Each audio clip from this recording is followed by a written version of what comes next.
Je suis malade depuis si longtemps. Mon cœur, mon âme, noyé dans la tristesse. Mais où es-tu? Entends-tu? Jéhovah Rapha, où es-tu? M'entends-tu? Tu es mon seul espoir. Bonjour, bonsoir à tous. Vous avez remarqué que la semaine passée, on n'a pas eu de live. C'était indépendamment de ma volonté. Normalement, on aurait dû continuer sur le sujet la semaine passée, mais ça n'a pas été possible. Dieu a permis que ce soir, on puisse être là. On lui rend infiniment grâce. On lui dit merci parce que forcément, il a des choses encore qu'il voudrait nous communiquer. Il y a des choses aussi desquelles il voudrait nous déplier. Donc, bénis son nom. Amen. Bon, maintenant, forcément, il y en a qui, j'ai vu ça au début des commentaires, certains avaient remarqué. On dit bonsoir, il disait bonsoir, papa Folie plutôt. Voilà, encore ça. Bonsoir les padres, papa Folie, papa Clément. On a la grâce et l'honneur vraiment d'avoir avec nous l'un des pères de la MSA, papa Folie. Il y a des gens qui te disent bonsoir en commentaire. Moi, mais je ne savais pas qu'il arrivait. Il a débarqué tout à l'heure, mais il m'a fait la surprise. J'étais allongé, il voulait me reposer un peu. Il m'a dit, un gagnon. Qui m'appelle Gagnon? C'est un code. Qui connaît le code là au Cameroun? C'est là que me l'a voir, c'est mon gars. C'est mon gars. Il est venu rendre visite rapidement. On bénit Dieu pour sa présence. Amen. Forcément, ça préfigure de belles choses même pendant le live. Amen. Donc, sans plus tarder, on va commencer. Frères et sœurs, la semaine passée, on a commencé à aborder un thème très très important. Donc, on va aller dans Matthieu, chapitre 26. Matthieu 26. Tu vas lire à partir du verset 36. Matthieu 26, à partir du verset 36. Là-dessus, Jésus alla avec eux dans un lieu appelé Gethsémane. Et il dit aux disciples, « Asseyez-vous ici pendant que je m'éloignerai pour prier. » Il prit avec lui Pierre et les deux fils de Zébédée, et il commença à éprouver de la tristesse et des angoisses. Mes frères, soyons très attentifs. Je vais nous remettre d'abord dans le bain de la dernière fois et on va aller en eau profonde par la grâce de Dieu. Mes frères et sœurs, Jésus, la Bible dit là-dessus, Jésus alla avec eux dans un lieu appelé Gethsémane. La parenthèse que je voudrais faire, c'est que si tu as cru en Jésus, que tu le veuilles ou pas, un jour tu vas te retrouver là-bas. Si tu ne t'es jamais retrouvé à Gethsémane, tu vas te retrouver là-bas bientôt. Ce n'est pas une prophétie de malheur, c'est une prophétie biblique. Tout chrétien, tout disciple de Jésus, à un moment donné, doit se retrouver à Gethsémane. Parce que quiconque n'a pas connu Gethsémane n'a pas droit à la résurrection. Et comme la résurrection c'est le partage de tous les croyants, forcément tu dois passer par Gethsémane. Et la particularité de Gethsémane, c'est que c'est un lieu dans lequel, dans une certaine dimension, tu vas te retrouver seul. Et regardez quelque chose de très important. La Bible nous dit qu'il était avec Pierre, Jacques et Jean. Mais regardez une belle précision au verset 36. Il dit, asseyez-vous ici, pendant que je m'éloignerai. Frères et sœurs, il y a chaque fois dans la vie de chaque croyant un moment donné où tu vas sentir que je suis trop loin des autres. Mais ce n'est pas loin par rapport aux acquis matériaux, non. C'est loin par rapport à un certain niveau de souffrance et de tristesse. Quand le Seigneur va bientôt te tuer pour que tu vives la résurrection, il va t'éloigner. Gethsémane, déjà, c'est le lieu de la souffrance. Ça veut dire que les apôtres y a partagé sa souffrance, mais il fallait que Jésus, lui, soit à un certain niveau de solitude. Parce que ce qu'il devait vivre là-bas devait être plus dur. Parce que ça le concernait lui. Donc, on peut t'accompagner à Gethsémane. Mais à Gethsémane, il y a une aire géographique dans laquelle tu seras toi seul. Et Jésus a connu ça. Et il disait que moi, le bois vert, si voilà comment j'ai vécu aussi, quand ça tire debout, le bois, c'est une façon de dire que personne ne va y échapper. Maintenant, ça met de la pensée de souffrir. C'est de se dire qu'un jour que je vais au pas, je serai en Gethsémane. Et pendant que je dis, je suis convaincu qu'il y a des personnes qui se disent que moi, il y a vécu Gethsémane parce que tu es parti chercher une petite souffrance dans ta vie. Non, regarde, quand tu vis Gethsémane, tu ne doutes pas. Quand tu vis Gethsémane, tu ne doutes pas que tu as entendu Gethsémane. Gethsémane va t'informer que c'est elle-même qui est là. L'esprit, Gethsémane, c'est un esprit. Il va dire que c'est, regarde, là, on est en train de marcher ensemble. Tu ne doutes pas. Tu vas pas peut-être te convaincre que non. les fois où j'avais perdu 100 000, c'était mon Gethsemane. C'était pas ton Gethsemane. Gethsemane, c'est t'en as eu avec l'argent. Gethsemane sont des douleurs profondes. Ce sont des solitudes profondes. Ce sont des moments où tu peux être avec des hommes, mais tu es éloigné en même temps. On dit qu'il était avec les apôtres, mais il s'est éloigné. Normalement, on devrait dire que quelqu'un est loin de son prochain lorsqu'il y a une certaine distance quand même. Mais ce jour-ci, malgré le fait qu'il pouvait être proche physiquement, on dit qu'il était loin. C'est des moments pendant lesquels tu peux être avec les personnes, mais tu es seul. La solitude n'est pas le fait qu'il n'y ait pas de personnes physiques autour de nous. La solitude, c'est quand notre âme se sent seule. Tu peux être très entouré, mais très seul. Il y a des personnes qui partent se donner la mort. Ils disent qu'ils se sentent seuls. Pourtant, quand tu regardes là, ils sont polygames. Chef d'entreprise. Habitant dans les quartiers, il y a beaucoup de bruit. Mais ici, il me sent seul. La Bible dit, asseyez-vous ici pendant que je m'éloigne. Je reviens sur ce que j'ai dit la dernière fois. À la base, Jésus allait là-bas avec ses apôtres pour que les gars allaient prier. Il a dit, veillez et priez avec moi. Amen. Amen. Mais à un moment donné, les apôtres n'arrivaient pas à prier. Qu'est-ce que Jésus leur a dit? Il a dit, regarde, asseyez-vous juste ici. Moi, je vais m'éloigner pour prier. Une façon de dire que même si vous n'arrivez pas à prier, restez avec moi. Je peux comprendre ce jour-ci que Jésus, comme je l'ai dit la dernière fois, n'avait pas besoin de l'esprit de son Père, mais de la chair de ses disciples. Il y a des souffrances lorsque tu les éprouves, non? Je t'assure, la présence de Dieu, même si elle est là, ne va pas te consoler.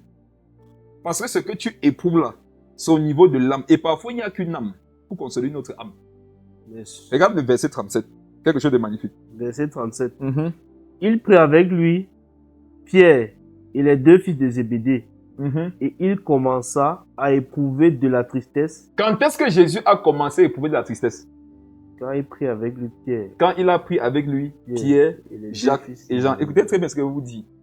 Il y a des tristesses qui sont à l'intérieur de vous qui doivent sortir, mais elles ne sortiront pas tant que vous ne vous approcherez pas de certains hommes. Jésus, avant de prendre Pierre, Jacques et Jean, il avait une communion avec son Père. Mais cette tristesse n'était pas manifeste. Cette angoisse n'était pas manifeste. Il y a des tristesses et des angoisses qui ne peuvent se manifester et te libérer que si tu te rapproches des hommes. Et si en ce moment-là, tu te rapproches de Dieu, tu vas plus souffrir. C'est l'exemple là qu'il y a des personnes qui sont allées chercher la solution en prière. Et en sortant de la prière, ils étaient plus blessés. C'est les gens parfois qui disent que Dieu m'a abandonné. Non, c'est pas que Dieu t'a abandonné, c'est que tu ne devais pas avoir Dieu ce jour-là. Rappelez-vous par exemple de l'apôtre Paul. Quand le Seigneur lui a parlé, il a envoyé vers Ananias. Parce que la solution, c'était pas Jésus seul. La solution, c'était Ananias qui se trouvait dans une certaine ville. Donc, il prit avec Pierre, Jacques et Jean. Et c'est là qu'il commençait à éprouver de la tristesse. Pourquoi Dieu a permis que Jésus commence à éprouver la tristesse après avoir rencontré des hommes? Parce que s'il commençait à éprouver cette tristesse, alors qu'il n'y avait aucun homme autour de lui, il devait faire une dépression. Le Seigneur se rassure souvent qu'on traverse certaines épreuves. Parce qu'il y a des hommes autour de nous, pas parce qu'il y a le Saint-Esprit. Je sais que ça peut choquer quelqu'un. S'il n'y a pas Pierre, Jacques et Jean, ça nous donne l'impression, en fait, d'après ce passage, je vous avais dit que la Bible est très mathématique. Je comprends après ce passage que dans la vie, tu dois te rassurer d'avoir au moins 3 personnes. Au moins 3 personnes de qui tu es assez proche. Si tu n'es pas capable de me citer 3 personnes desquelles tu es assez proche, tu voudrais me dire que tu as plus de morale que Jésus. Jésus, un jour, a eu besoin de 3 hommes. Si Jésus a eu besoin de 3 hommes, nous, on devrait en avoir besoin de 100. Mais restons sur la base du fait qu'on soit rempli du Saint-Esprit. Restons à ce niveau-là. Est-ce que toi qui m'écoutes, tu as au moins 3 personnes à qui tu peux te confier? Un homme qui n'a pas 3 personnes à qui peut se confier, c'est un homme qui est en danger. C'est un homme qui risque de traverser certaines tristesses, certaines dépressions qui vont lui enlever la vie. Il prit avec lui Pierre, Jacques et Jean. Il commença à éprouver de la tristesse et des angoisses. C'est 2 choses différentes. La tristesse, c'est une douleur au niveau de ton âme. L'angoisse, c'est une peur d'un avenir incertain. Je peux vous le dire, si tu traverses une période pendant laquelle tu te poses la question, ça va commencer à se faire plus demain là. Jésus a traversé ça. Jésus a été angoissé. Amen. Vous savez, l'angoisse, c'est quand tu ne comprends plus rien. Et je vais te dire des choses, ça ne va pas saluer le nom de mon maître, parce que c'est biblique. Qui nous a enseigné d'être toujours joyeux? De ne jamais avoir le cœur troublé. Moi, le Seigneur m'a délivré avec une révélation dans le livre d'Ésaïe un jour. Moi, je m'étais dit qu'être toujours joyeux, ce n'est jamais être triste. Dieu m'a dit que ce n'est pas ça. Jésus est un homme de douleur, habitué à la souffrance. Donc, Jésus ne souffrait pas de temps en temps. Jésus souffrait continuellement. Qui veut être comme Jésus? Il y a trop de prières qu'on a faites. Moi aussi, il y a beaucoup de prières que je regrette. Vous voyez une prière qui dit que Seigneur, je vais être comme toi. Il faut spécifier. Parce que être comme Jésus, non, c'est être un homme de douleur, habitué à la souffrance. Or, quand tu peux examiner la source des douleurs et des souffrances de Christ, vous savez de qui ça venait? Premièrement, sa famille. Deuxièmement, les gens de sa nation. Troisièmement, les gens de la synagogue. C'était ses proches. Donc, quand tu dis Seigneur, Jésus va être comme toi, ne sois pas surpris qu'après cette prière, ceux même desquels tu ne t'attendais pas à vivre certaines blessures, soit ceux qui vont se lever pour te faire vivre ces blessures. C'est parce que tu as dit que tu vas être comme Christ. Mon âme est triste. Frère et sœur, Jésus a connu la tristesse. Jésus était triste. Donc, si tu penses qu'être triste, c'est un manque de foi, ou bien c'est un bas niveau spirituel, sois consolé. Jésus a été triste. Jésus a connu la tristesse. J'ai partagé avec le Père Fouillou tout à l'heure, et il disait que moi, il y a des prières que j'ai dites à Dieu, je suis dans mes droits. J'ai dit à Dieu, Seigneur, j'ai vu qu'un jour tu étais fatigué et tu dit, alors que vous n'aviez pas fait 3 ans ensemble. Moi, il y a des choses qui travaillent, ça fait plus de 3 ans. Donc tu dois me comprendre. Amen. Amen. Là, moi, je sais, Dieu c'est un homme. Hein. En fait, Dieu a été un homme. La Bible qu'il a pris la place des hommes pour pouvoir nous comprendre facilement. Donc, Jésus ayant été sur la terre, il y a des prières que lorsque nous faisons, il ne nous condamne pas, il nous comprend. Parce que ce ne sont pas des prières que tu fais au niveau de ton esprit, ce sont des prières que tu fais au niveau de ton cœur. Et j'ai parlé ça la dernière fois, il y a 2 types de prières. J'ai dit qu'il y a la prière par l'esprit, il y a la prière par l'intelligence. Et dans la prière par l'intelligence, il y a la prière où je dis ce que je sais que Dieu veut que je dise. Il y a maintenant aussi ce que je dis, ce que mon cœur ressent. Et je vous avais dit que lorsque vous éprouvez les douleurs au niveau de vos âmes, dites ce que vos cœurs ressentent. Ne dites pas ce que Dieu veut entendre. C'est ça, Matthieu 11, 28. Venez à moi, vous tous qui êtes fatigués et chargés, je vous donnerai du repos. Il commençait à éprouver de la tristesse et des angoisses. Jésus a été triste dans sa vie. Jésus il a éprouvé des angoisses. Jésus. Maintenant, vous posez une question, mes frères et sœurs, qui était spirituel comme lui? Qui connaissait la parole comme Jésus? Il était la parole. Apocalypse 19, verset 13. La Bible dit qu'il était lui-même était la parole. La parole était triste. La parole a eu des angoisses. Si la parole même a été triste, a eu des angoisses, et nous les hommes, vous ne pourrez pas qu'on a besoin de Dieu. Lis la suite, s'il te plaît.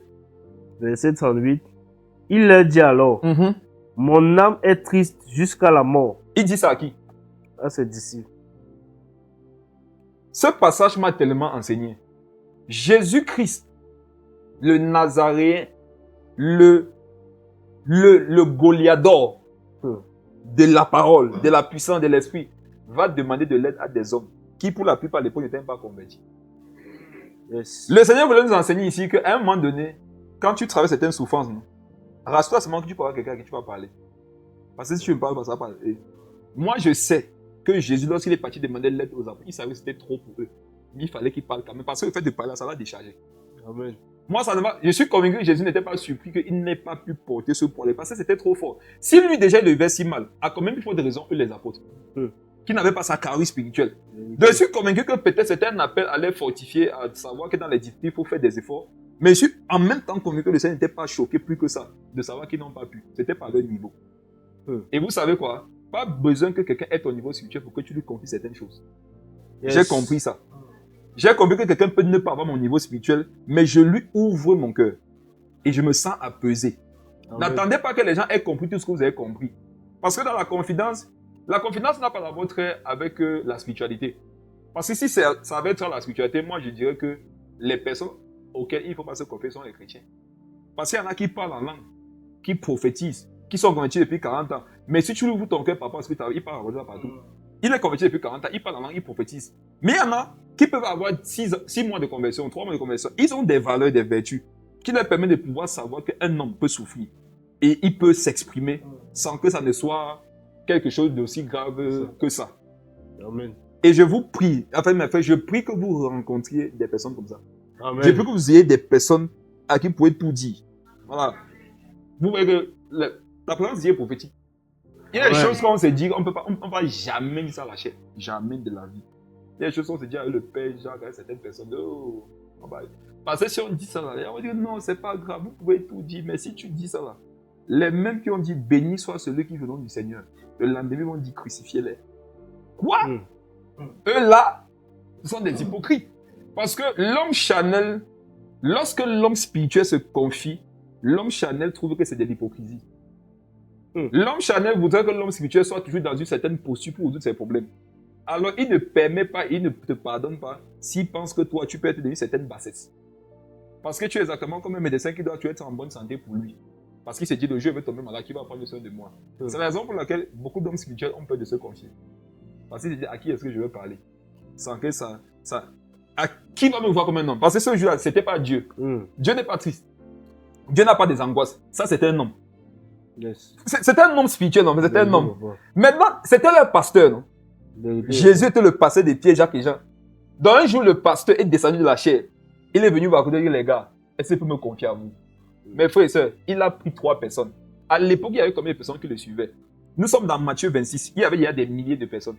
Mais Jésus n'a trouvé que 3 personnes qui pouvaient se confier. C'est un désastre pour l'église. Et vous savez, c'est quelque chose qui est vrai jusqu'à aujourd'hui. Il y a beaucoup qui sont dans les églises, il y a des milliers de membres, des centaines de membres. Mais ils cherchent une personne qui peut parler, ils ne trouvent pas. Parce que parfois, ils vous ont vu gérer les cas. C'est la raison pour laquelle la façon dont nous gérons les cas souvent devant les gens, ça donne déjà aux gens une image de comment on pourra les gérer eux. Si quelqu'un dit qu'il s'est mal comporté, tu es virulent, tu le casses. Il ne brisera pas le roseau cassé, mais toi tu brises le roseau cassé. N'est-ce pas que si un jour il est cassé, il ne viendra pas te voir. Parce qu'il était témoin de comment toi tu traites les cas. Donc faites attention à la façon dont vous traitez les gens. Surtout lorsqu'ils se confient. C'est humain. Si Jésus l'a fait, à combien plus forte raison les hommes? Il leur dit, alors mon âme est triste. Jésus n'a pas dit ma chair, n'a pas dit mon esprit, il a dit mon âme. Et c'est ça qu'il veut parler ce soir, les douleurs de l'âme. Et vous montrez comment traiter les douleurs de l'âme. Ce n'est pas l'onction. Non, ce n'est pas la prière. Ce n'est pas avec les versets bibliques. Il doit y avoir quelqu'un avec qui tu parles. Je vous donne un conseil. Si le Seigneur permet qu'on parle, ça veut dire que tu es dans cette saison de ta vie où tu dois avoir quelqu'un à qui tu peux parler. Mon âme est triste jusqu'à la mort. Jusqu'à la mort. Qu'est-ce que ça veut dire? Jésus savait que ce par quoi il passait ici, il n'y a que la mort qui devait l'en délivrer. Si tu sais que ce n'est que la mort qui va t'en délivrer, pourquoi en parler? Meurs simplement, non? Mais non. C'était tellement vif en lui. C'était tellement vif en Christ qu'il fallait absolument qu'il en parle. Si Jésus savait que son âme était triste jusqu'à la mort, il savait aussi qu'il ne devait pas avoir la solution au niveau de ses apôtres. Mais le fait de leur en parler, ça lui déchargeait un peu. Ne parlez pas toujours parce que vous savez que vous aurez la solution au problème. Parlez parce que vous devez vous décharger pour faire quelque part encore. Parce que parfois, tu pourras vivre encore 3 jours. Parce que hier, tu as libéré un peu. Wow. C'est comme s'il y a le trop plein, tu peux seulement continuer à avancer. Si tu es plein, tu vas éclater. Jésus, il sait bien que je suis triste jusqu'à la mort, mais il leur parle quand même. Il a dit quoi? Restez ici et veillez avec moi. Il a dit que c'est moi qui vais aller prier vous, non? Restez seulement là, vous veillez avec moi. Jésus est arrivé à un niveau de tristesse, d'angoisse où il voulait seulement voir les gens comme ça. Et rappelez-vous de ce que j'ai dit jeudi sur passé. Jésus les reprenait à l'époque, non? Vous ne comprenez pas la parole. Vous ne priez pas. Oh, vous n'avez pas pu chasser ma parole, vous ne gênez pas. Mais ce jour-ci, il a oublié tout ça. Ce jour-ci, il voulait seulement les hommes. Même s'ils étaient charnés, il voulait les hommes. Donc, toi qui marches seulement avec les gens spirituels là, un jour, tu vois bien les gens charnels. Et j'ai remarqué que les gens charnels, entre guillemets, ont certaines vertus que les hommes spirituels n'ont pas. Hein. Il y a des choses que les spirituels ne comprennent pas. Comment tu peux tomber, par exemple? Les spirituels ne comprennent pas que tu puisses tomber parce que lui ne tombe pas. Lui, il a commis les anges avec Moïse et Élie. Et le seul qui était là quand le Seigneur a fait le monde avant la fondation, c'était lui. Donc il y a les mystères que Moïse ne sait pas. Lui, il peut expliquer ça à Moïse, il va aller au ciel. Donc comment toi, il ne comprend pas que toi tu puisses tomber. Ça veut dire que si tu tombes là, tu n'es pas converti. Tu n'es pas converti. Est-ce que tu as reçu cet esprit de ta conversion? Il y a des questions qu'on te pose. C'est effrayant. Mais frère et sœur, Jésus nous a montré par ses réalités humaines que tu peux être converti, rempli du Saint-Esprit hier, crachant le feu, mais demain, la tristesse t'envahit, angoisse. Si vous regardez le chapitre 25, là, il a fait les miracles. Il a fait le power, c'était puissant. Mais le lendemain, Élie a fait tomber le feu du ciel. Une femme a parlé, Élie est mort. Une femme a parlé, Élie est KO. Élie a commencé à marcher, il ne voulait plus manger. Dépression. Tu es plus spirituel que Élie. Quand Jésus est parti à la sanctification pour la suite de son ministère, c'est Moïse et Élie qui lui a parlé. Toi, tu n'étais pas là. Mais le Élie qui a apparu à Jésus là, il a fait une dépression. Moïse même a fait une dépression. Moi, j'ai été monsieur, c'est comme si eux tous ils ont fait des dépressions, presque tous. Ce n'est pas écrit comme ça, mais ils ont fait des dépressions. Moïse n'a pas fait 40 jours de jeûne. Il descend les tables de la loi. Il casse ça. Ça veut dire que c'est que Moïse vivait avec le peuple, non. Il a pris la Bible, il l'a déchiré. C'est ce que ça veut dire. En pleine chair. Moïse, boum, la peste, il a déchiré ça, il a balancé, il est parti. Supposons que dans notre ère, il y avait les camarades qui étaient en train de filmer ça. Faux homme de Dieu, non? Un homme de Dieu qui déchire la Bible, qui casse cette. Parce que c'était la seule Bible de l'époque. Il n'y avait pas deux tables de la Bible, il y avait une seule. Moïse a cassé. Quand Moïse a cassé ça, c'était pour dire que plus accès à la parole. Donc Moïse, ce jour, a dit que donnez-moi toutes vos Bibles. Il a brûlé. Et que ça ne sert à rien. Vous savez à quoi d'avoir ces Bibles-là? Dépression. David a fait une dépression. Au point où parfois il était en danger, il faisait comme un fou. Il laisse sa barbe. La vie le dépassait. Frère et sœur, David. Nous sommes qui pour venir au Dieu se jouer les spirituels? Faisons attention. Faisons attention. Ils sont en train de planter le décor. Puis en fait quelques pas en avant, il fit quoi? Se jeta. Ayant fait quelques pas en avant, il se jeta sur sa face et pria ainsi. Mon père, s'il est possible que cette coupe s'éloigne de moi, toutefois, non pas ce que je veux, mais ce que tu veux. Je reprécise ce que je vous avais dit la dernière fois. Ce jour-ci, Jésus n'a pas fait une prière en accord avec celle de son Père. Pourtant, Jésus nous disait tout le temps que je n'ai fait rien de moi-même. Ça veut dire que quand il devait prier, il disait Saint-Esprit, qu'est-ce que tu veux que je prie? C'est le Saint-Esprit qui dit à Jésus, prie ça. Ce soir, le Saint-Esprit dit à Jésus que prie, vous dites que non. Est-ce que vous savez que vous avez le droit de refuser certains sujets de prière que Dieu vous donne pour rester en vie pour un temps? C'est votre droit humain. Ce n'est pas un droit spirituel, c'est un droit humain. De dire que Seigneur Jésus, je sais que normalement je devrais prier comme ça, non? Mais je n'ai pas la force de prier comme ça, je vais prier plutôt comme ça. Et ça, c'est se décharger. Et Dieu ne va pas te connaître, il va voir que c'est ton âme qui souffre. Parce que Dieu sait que tu n'as pas souvent prié comme ça. Si tu as prié comme ça ce soir, c'est parce que ça ne va pas. Là, éloigne de moi, je ne veux pas la boire. C'est une désobéissance. On dit que Jésus n'a jamais désobéi. Ça, c'était une désobéissance. Le juif n'a pas prié comme le Père. Ce n'était pas la volonté du Père. Mais c'était l'expression des souffrances de son âme. Et mes frères, je vous donne un conseil. Quand vous êtes en prière, non, exprimez vos âmes. N'exprimez pas les connaissances bibliques seulement. N'exprimez pas seulement le don des langues. Exprimez vos âmes. Les prières les plus profondes sont les prières de l'âme. Ce sont parfois les prières, tu vas ça, tu ne sais pas ce que tu vas dire. La souffrance est trop aiguë pour que tu puisses poser des mots dessus. Donc parfois, tu es juste dans la présence de Dieu et tu laisses ton cœur lui-même s'exprimer. Et je n'ai pas besoin de développer ça. Chacun sait ce que je suis en train de dire. J'en ai un peu parlé là-dessus, je ne veux pas revenir là-dessus. Jésus s'est jeté sur sa face. C'est comme c'est écrit, Jésus s'est jeté sur sa face. Ça veut dire qu'il s'est blessé. Jésus s'est jeté sur sa face, sur la pierre, il s'est blessé. Parce que comme je le disais aussi, il y a des douleurs. Parfois, on préfère que c'est dans notre chair, que ce soit dans notre chair, mais pas dans notre âme. Parce qu'au niveau de l'âme, ça fait trop mal. Il y en a qui ont voulu changer les douleurs de l'âme pour mettre ça sur la chair. Et vous donne un conseil, vous qui souffrez de la chair, vous ne souffrez pas. Je vous assure qu'il y a des problèmes. Si on vous donne ça dans la guérison, vous allez désirer être malade. Comme dans le passé. Prenons Matthieu 11. Je suis en train de faire un petit rappel avant de partir où je vais aller. Matthieu 11. Le verset 29. Matthieu 11, le verset 29. Prenez mon joug sur vous et recevez mes instructions, car je suis doux et humble de cœur, et vous trouverez du repos pour vos âmes. Vous trouvez du repos? Pour vos âmes. Le repos que Jésus nous a promis, c'est le repos de l'âme. Ce n'est pas le repos de la chair ni de l'esprit, c'est le repos de l'âme. Parce que Jésus sait que s'il y a un endroit, s'il y a une partie de l'homme qui souffre, c'est son âme. Mais frère, quand votre âme souffre, vous ne vivez plus, vous survivez. Quand ton âme souffre, on ne peut plus dire que tu es en train de vivre, tu survis. Vous trouvez du repos. Et je vais vous montrer ce soir comment on trouve du repos pour son âme. C'est ça que je vis partager. Comment trouver? Parce que c'est bon de savoir une chose. Maintenant, comment recevoir ou bien comment vivre la chose. Ça, c'est le plus important. Tu peux dire à quelqu'un qu'il faut être spirituel. Ça ne l'aide pas. Tout le monde sait qu'il faut être spirituel. Maintenant, être spirituel, c'est concrètement faire quoi? C'est être comment? C'est quoi? C'est ça. Donc, quand Jésus dit que vous trouvez du repos pour vos âmes, comment est-ce qu'on trouve du repos pour son âme? Retournons dans Matthieu 26. Non, allons dans Luc. Luc 22. Commencez à être très attentif ici. Voici les solutions. Luc 22, le verset 43. Soit dans la strong. Hein. On va regarder quelque chose là-bas. Luc 22, le verset 43. Alors, un ange lui apparut du ciel pour le fortifier. Relis ça. Alors, un ange lui apparut du ciel pour le fortifier. Quand le Seigneur a prié le Père, quand il souffrait abondamment là, qui l'a fortifié? Un ange. Clique sur ange. Clique sur ange. Ange. Ça vient du terme angelos, Oui. qui signifie messager, Messager. envoyé, Donc un ange, c'est un messager. messager. C'est un envoyé. Pour ceux qui méditent un peu, ils savent qu'un ange ne vient pas forcément du ciel.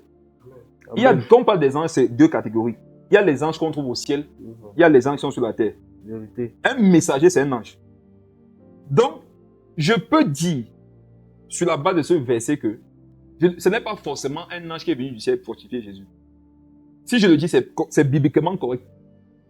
Je peux remplacer cet ange par un homme. La Bible dit que Dieu a envoyé un ange. Dieu lui a envoyé un messager.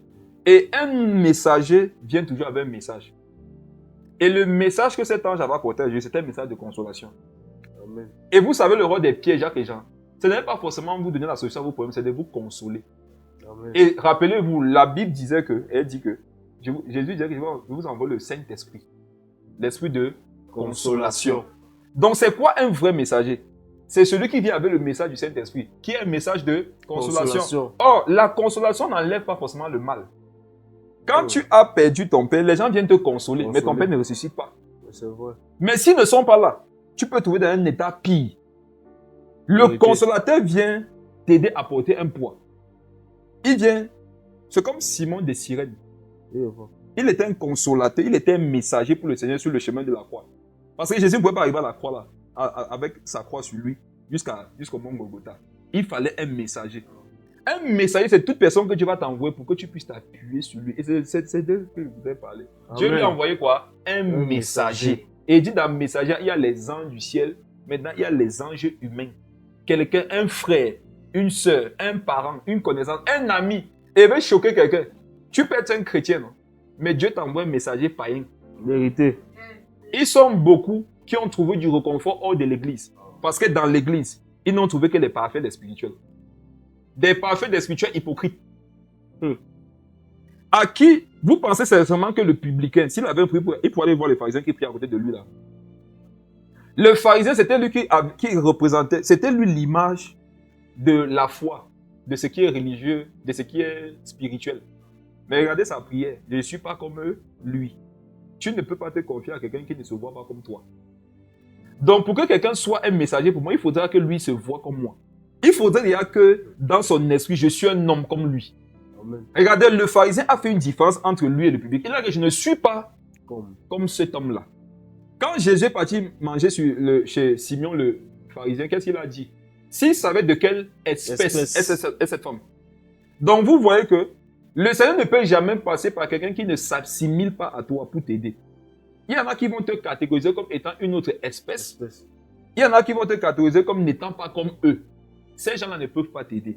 Et je vous dis qu'ils sont pleins dans les églises. Vous savez, les gens vous acclament parce qu'ils ne connaissent pas vos faux dossiers. Tu connaîtras qui t'aime, qui t'aimait, qui est avec toi. Le jour où il y aura un scandale sur ta vie. Le jour où tu vas mal faire. Et si vous connaissez une personne sur cette terre qui a été au courant que vous avez mal fait, mais restez-vous. Voilà les gens avec qui vous devez marcher. Amen. La Bible dit que quand Jésus faisait ce qu'il a fait, il faisait. Les gens rendaient témoignage de lui, mais ils ne se fiaient pas à ça parce qu'ils savaient ce qui est dans le cœur de l'homme.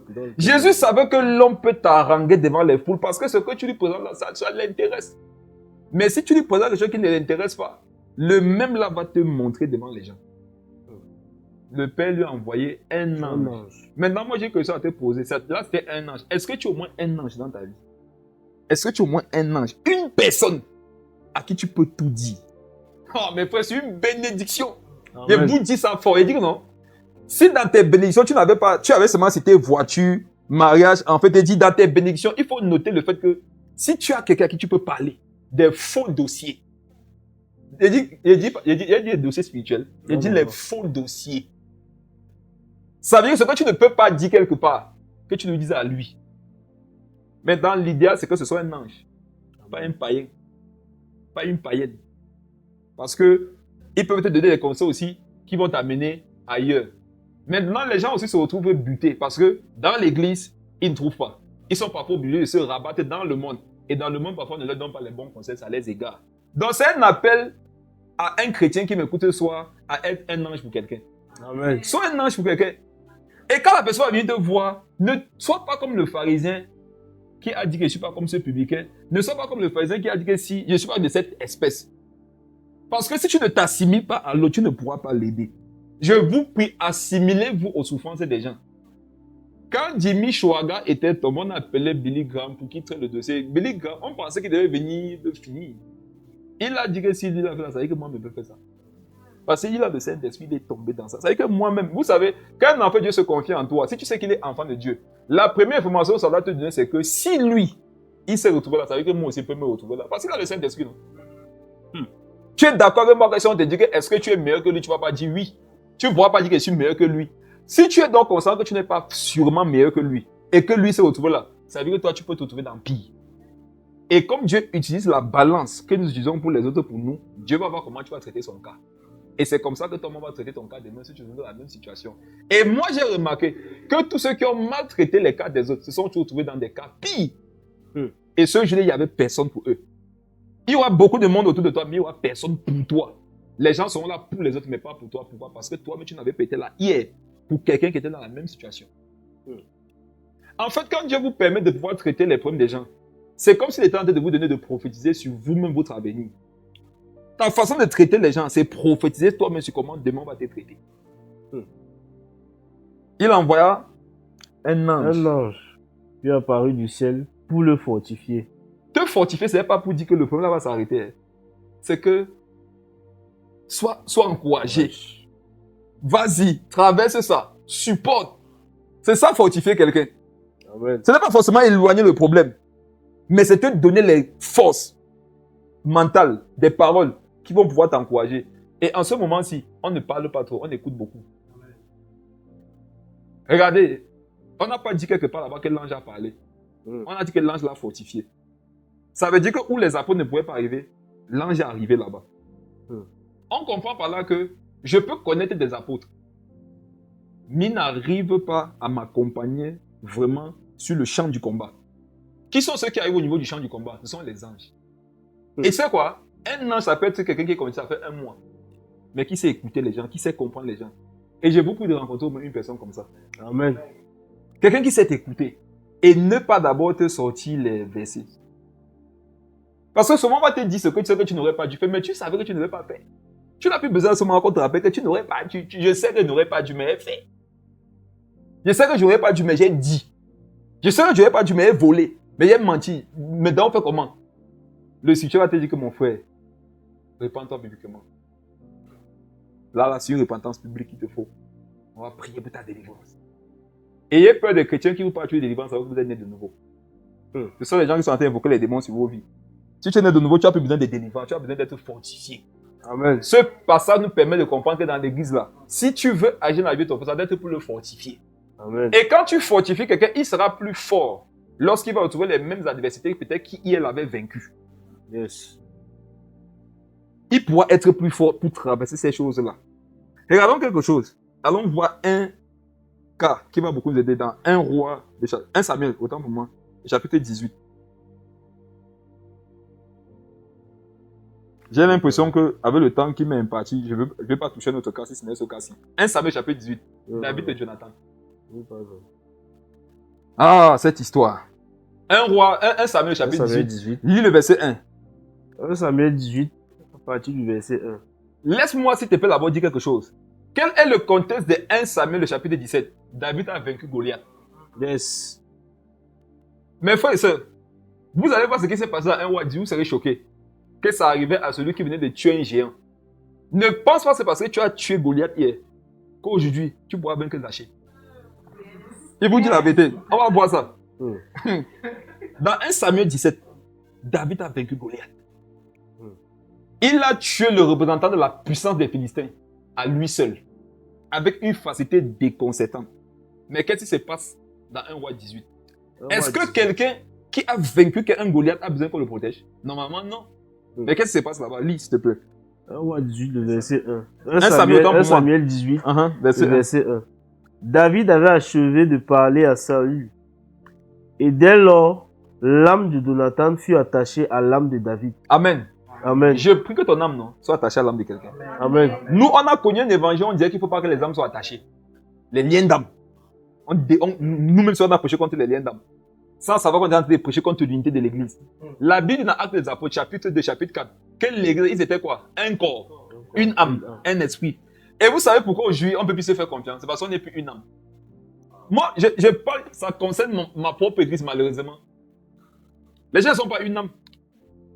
Les gens, c'est 800 âmes. Enfin, les gens sont 4 dans l'église, mais c'est 800 âmes. Parce que chacun d'eux, ils ont 100 âmes. Ils ont 100 façons de raisonner en fonction des cas. Dieu a dit ce qu'il faut faire. Mais chacun tellement il est attaché à ce que lui pense, à ce qu'il veut faire, que c'est ça qui met au devant. La Bible dit que l'âme de fait que qui? Relis. David avait achevé de parler à Saül. Uh-huh. Et dès lors, l'âme de Jonathan fut attachée à l'âme de David. On nous précise d'abord que David avait achevé de parler à Saül. Et il faut noter que il venait de vaincre Goliath. Et les femmes avaient déjà chanté que Saül a tué ses 1000, David a tué ses 10 000. Et son cœur était gâté. Donc quand le Seigneur voit que ta relation déjà va se gâter avec Saül, il va vite faire d'appeler Jonathan pour que vos âmes s'attachent. Parce que si ton âme n'est pas attachée à Jonathan, Saül va t'avoir bientôt. Et vous assure mes frères et sœurs, c'est qui Saül? Saül, c'est l'image de quelqu'un qui est proche de toi, mais qui veut ta peau. Yes. David avait achevé de parler à Saül. Dès lors, l'âme de Jonathan, pas sa chair. Il y a des gens qui sont appuyés dessus pour dire que David et Jonathan sont homosexuels. On a dit son âme, on n'a pas dit sa chair. Et l'âme de Jonathan fut attachée à l'âme de David. Ça veut dire que les deux là, ils se comprenaient. Les deux étaient intimes. Ils pouvaient, en fait, quand ils parlaient, non. Vous savez, il y a des gens, hein, quand vous parlez, vous sentez que vous n'êtes pas attachés au niveau de vos âmes. C'est dur. Il faut trop d'explications. Si vous avez remarqué, vous parlez qu'il faut trop d'explications, vous n'êtes pas attachés. Il y a d'autres, tu sais pas, ils envoient les balles, ça n'a pas de sens, ni qu'ils se comprennent. Si tu es troisième dans la conversation, tu ne comprends rien, mais eux là, ils sont d'une dimension. Ils se comprennent même. Vous devez avoir au moins une personne ça dans votre vie. C'est à la personne là que tu pourras dire des choses et elle va t'aider. Mais l'autre qui te dit que tu ne comprends pas, explique-moi bien. Quand tu as un frère qui te dit que je ne comprends pas, ne lui confie pas tes trucs. Et Jonathan l'aima comme son âme. Voilà ce qui est beau. Mes frères, c'est l'amour. Ça me prouve que non, on peut encore s'aimer. Dans l'église là. Deux frères s'aimaient. Si vous avez remarqué, l'amour dit c'est que les frères et sœurs. Le message nous fait comprendre que parfois Dieu va te donner comme messager qui? Un frère comme toi. Une sœur comme toi. Mais moi aujourd'hui j'ai remarqué que les sœurs ne s'aiment pas entre elles. Elles aiment que les frères parce que les frères sont simples.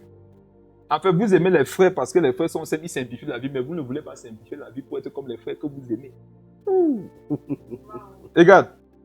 L'âme et Jonathan l'aima comme son âme. Ça veut dire que Jonathan était prêt à donner sa vie pour David.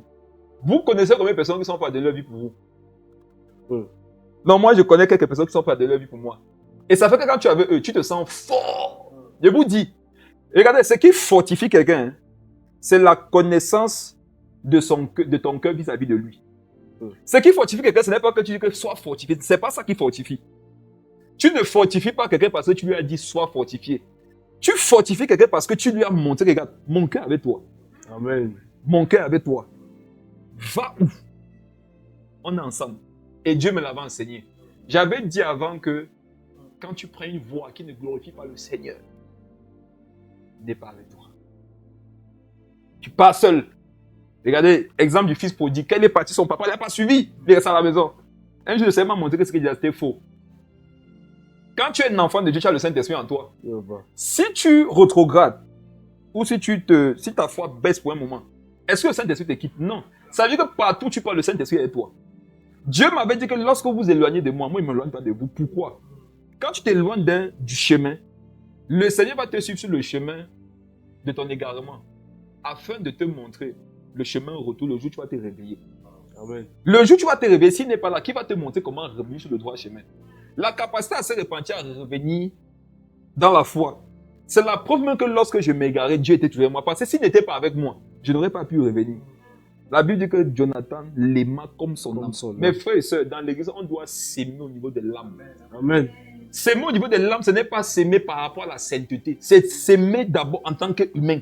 Et j'ai remarqué que l'amour humain, là, ça a quitté les chrétiens. Les chrétiens s'aiment pas les versets. Ça veut dire que tant que je vois qu'il est l'image du verset, je l'aime. Mais le jour qu'il est l'image d'un homme, même s'il est un homme, non, ça ne va pas marcher. Mais frère, c'est ce qu'il dit, c'est la vérité. L'amour naturel, là, ça a quitté les chrétiens. Beaucoup. Beaucoup n'aiment plus les gens humainement. Beaucoup de païens sont venus dans nos églises, ils ont vu, ils ont fui, ils ont dit que, hein? Parce qu'ils ont vu qu'il y a plus d'intimité entre eux païens que des personnes qui disent qu'ils ont connu le Dieu de l'unité. Mais frère, nous on a connu des mouvements chrétiens hein, effrayants. On était comme ça des frères. On est liés comme ça pendant des années. 8 ans, 9 ans, 10 ans. Un autre sort là-bas, il dit que tu marches c'est un sorcier. Il croit. Ça prouve qu'il n'y a jamais eu d'amour. Il n'y a jamais eu de lien. Mais quand il y a des liens d'âme là, je vais donner un exemple choquant pour que quelqu'un comprenne un peu où je vais arriver. C'est quoi les liens d'âme? C'est qu'un frère vient te confier que, regarde, il a tué quelqu'un. C'est ce que quand il y a les liens d'âme et l'âme, c'est ce qu'on fait. On cache d'abord le corps ensemble. Je prends des exemples ça pour essayer de casser un peu. Je vais choquer. Je fais ça expressément. Et regarde, on cache d'abord le corps. Maintenant, pourquoi tu as tué? Qu'est-ce que ça après? On vérifie que tu as le javel. On nettoie d'abord le sang. On fait un voyage là. Et s'il était là le jour là. C'est pas que tu as menti, mais c'est ça, hein. Mais frère et sœurs, pourquoi le royaume des ténèbres? Écoutez ce que Jésus a dit un jour. Jésus dit que vous dites que je chasse les démons par Belzébul. C'est faux. Parce qu'un royaume divisé contre lui-même ne peut pas subsister. Jésus est en train de nous dire que les gens des ténèbres là, non, ils ne sont pas divisés. C'est pour ça qu'ils subsistent jusqu'aujourd'hui. Parce qu'ils ont dit qu'il est Belzébul. Il a que non. Si j'étais Belzébul, c'est que le royaume des ténèbres c'est à casser. Parce qu'un royaume divisé contre lui-même ne peut pas subsister. Une façon de dire quoi? Satan là et ces gars-là, ils sont unis. Montrez-moi une vidéo sur Internet où un franc-maçon dénonce un franc-maçon. Ça n'existe pas. Donnez-moi une vidéo sur Internet où un imam dénonce un imam. Donnez-moi une vidéo sur Internet où un impudique dénonce un impudique. Je n'ai pas besoin de vous demander l'autre, non? Les vidéos où les chrétiens dénoncent les chrétiens, non? Plusieurs. J'ai besoin de vous demander ça. Non, on va pas. Maintenant, c'est sur Internet, non? Voilà un païen qui veut se donner au Seigneur. Qui sait qu'il est encore un humain, qui pourrait faire des erreurs. Quand il va sur Internet, où est-ce qu'il va se sentir en sécurité? Chez les autres, pas chez les chrétiens. On a pris cette parole-là, et la Bible avait prophétisé. La Bible dit que les temps viendront où vos frères prendront, ils vous mèneront à la mort. Et ils croiront être en train de rendre un culte à Dieu. Moi, personnellement, c'est pour ça que je n'aime pas les affaires de discipline. Quelqu'un a mal fait, on dit que bon, toi là, tu vas t'asseoir 6 mois. Pendant qu'on le fait asseoir là, est-ce que vous savez qu'on l'expose plus? Au moins qu'il est debout en train de servir, ça le distrait un peu de certaines choses. Quand tu le fais asseoir, il a le temps de bien réfléchir maintenant. Pour un temps, tu ne fais plus ça là. Il peut s'asseoir et dire qu'il aura le temps de penser à autre chose. La punition du Seigneur, quand Adam et Ève ont péché, c'était quoi? C'était de demander la charge. C'est-à-dire que maintenant, vous allez travailler comme vous n'avez jamais travaillé. Amen. Amen. Dans le jardin, c'était un peu relax. Maintenant, vous avez péché là, regardez, le travail que vous avez fait dans mon royaume, dans mon monde là, vous n'avez pas travaillé comme ça un jour dans votre vie. Un pianiste s'est mal comporté. Non, tu vas jouer. Punition, c'est 1 an. Tu ne manques aucun culte, aucune veillée. Tu vas que jouer. Et là, tu vas tellement jouer, même si tu étais dans quoi, les atmosphères que tu joues là, toi, ça va te délivrer. Ah ouais. Parce que bon, tu ne joues plus. Un temps de restauration. Pour moi, ce sont des bêtises. Hein. Comment vous savez qu'une semaine, c'est bon pour la restauration? C'est Dieu qui restaure. Dieu peut restaurer quelqu'un d'un faux truc en 2 semaines. Quelqu'un d'autre peut être restauré d'un petit truc en 1 an. Comment toi, tu fais pour savoir? Ce sont des choses. Moi, je n'ai pas vu ça dans la Bible. Je n'ai pas vu ça dans ma Bible. Donc, faisons attention. Regarde la suite. Verset 2. Verset 2. Ce même jour, Saül retint David et ne le laissa pas retourner dans la maison de son père. Ce même jour, Ce même jour, oui. Saül retint David Uh-huh. et ne le laissa pas retourner dans la maison de son père. Continue. Jonathan fit alliance avec David parce qu'il l'aimait comme son âme. Il faut faire des alliances quand on est chrétien. Vous savez ce qu'est les alliances? Ce sont des paroles qu'on se donne. On doit se parler dans l'église. Dis que mon frère, à la vie et à la mort. Amen. Paul a dit ça dans Corinthiens. Il a dit que je ne peux pas dire ça pour vous attrister. Je vous ai dit que vous êtes dans nos cœurs. À la vie et à la mort. C'est ce que ça fait le cœur de quelqu'un. Quand tu dis que, regarde, tu vois tout ce que tu fais là. Je ne suis pas là-bas. Que tu ne vois pas, toi et moi, non. À la vie et à la mort. Mes frères et sœurs, ça fortifie. Amen. Ça fortifie, ça va que même si je me trouve où demain, voici quelqu'un avec qui je serai à la vie. Ça fait que demain même, quand l'adversité vient, tu as le punch pour affronter ça. Parce que tu n'affrontes plus ça pour toi seul. Ce qui t'avait dit, c'est comme si c'était mixé à toi. Tu ne vas plus affronter ça avec ta seule force, mais ça sera avec vos forces combinées. Amen. Voilà la vraie fortification. Ce n'est pas que soit fortifié, mais pas derrière, tu casses la personne. C'est que ton cœur soit avec lui. De telle façon qu'il est face à l'épreuve, ce n'est pas que sa force qu'il ressent, il ressent aussi ta force. Il dit, Jonathan fit alliance avec David parce qu'il l'aimait comme son âme. On fait une alliance avec quelqu'un parce qu'on l'aime. En fait, la fin de nos cultes aujourd'hui montre que les gens n'ont pas d'alliance.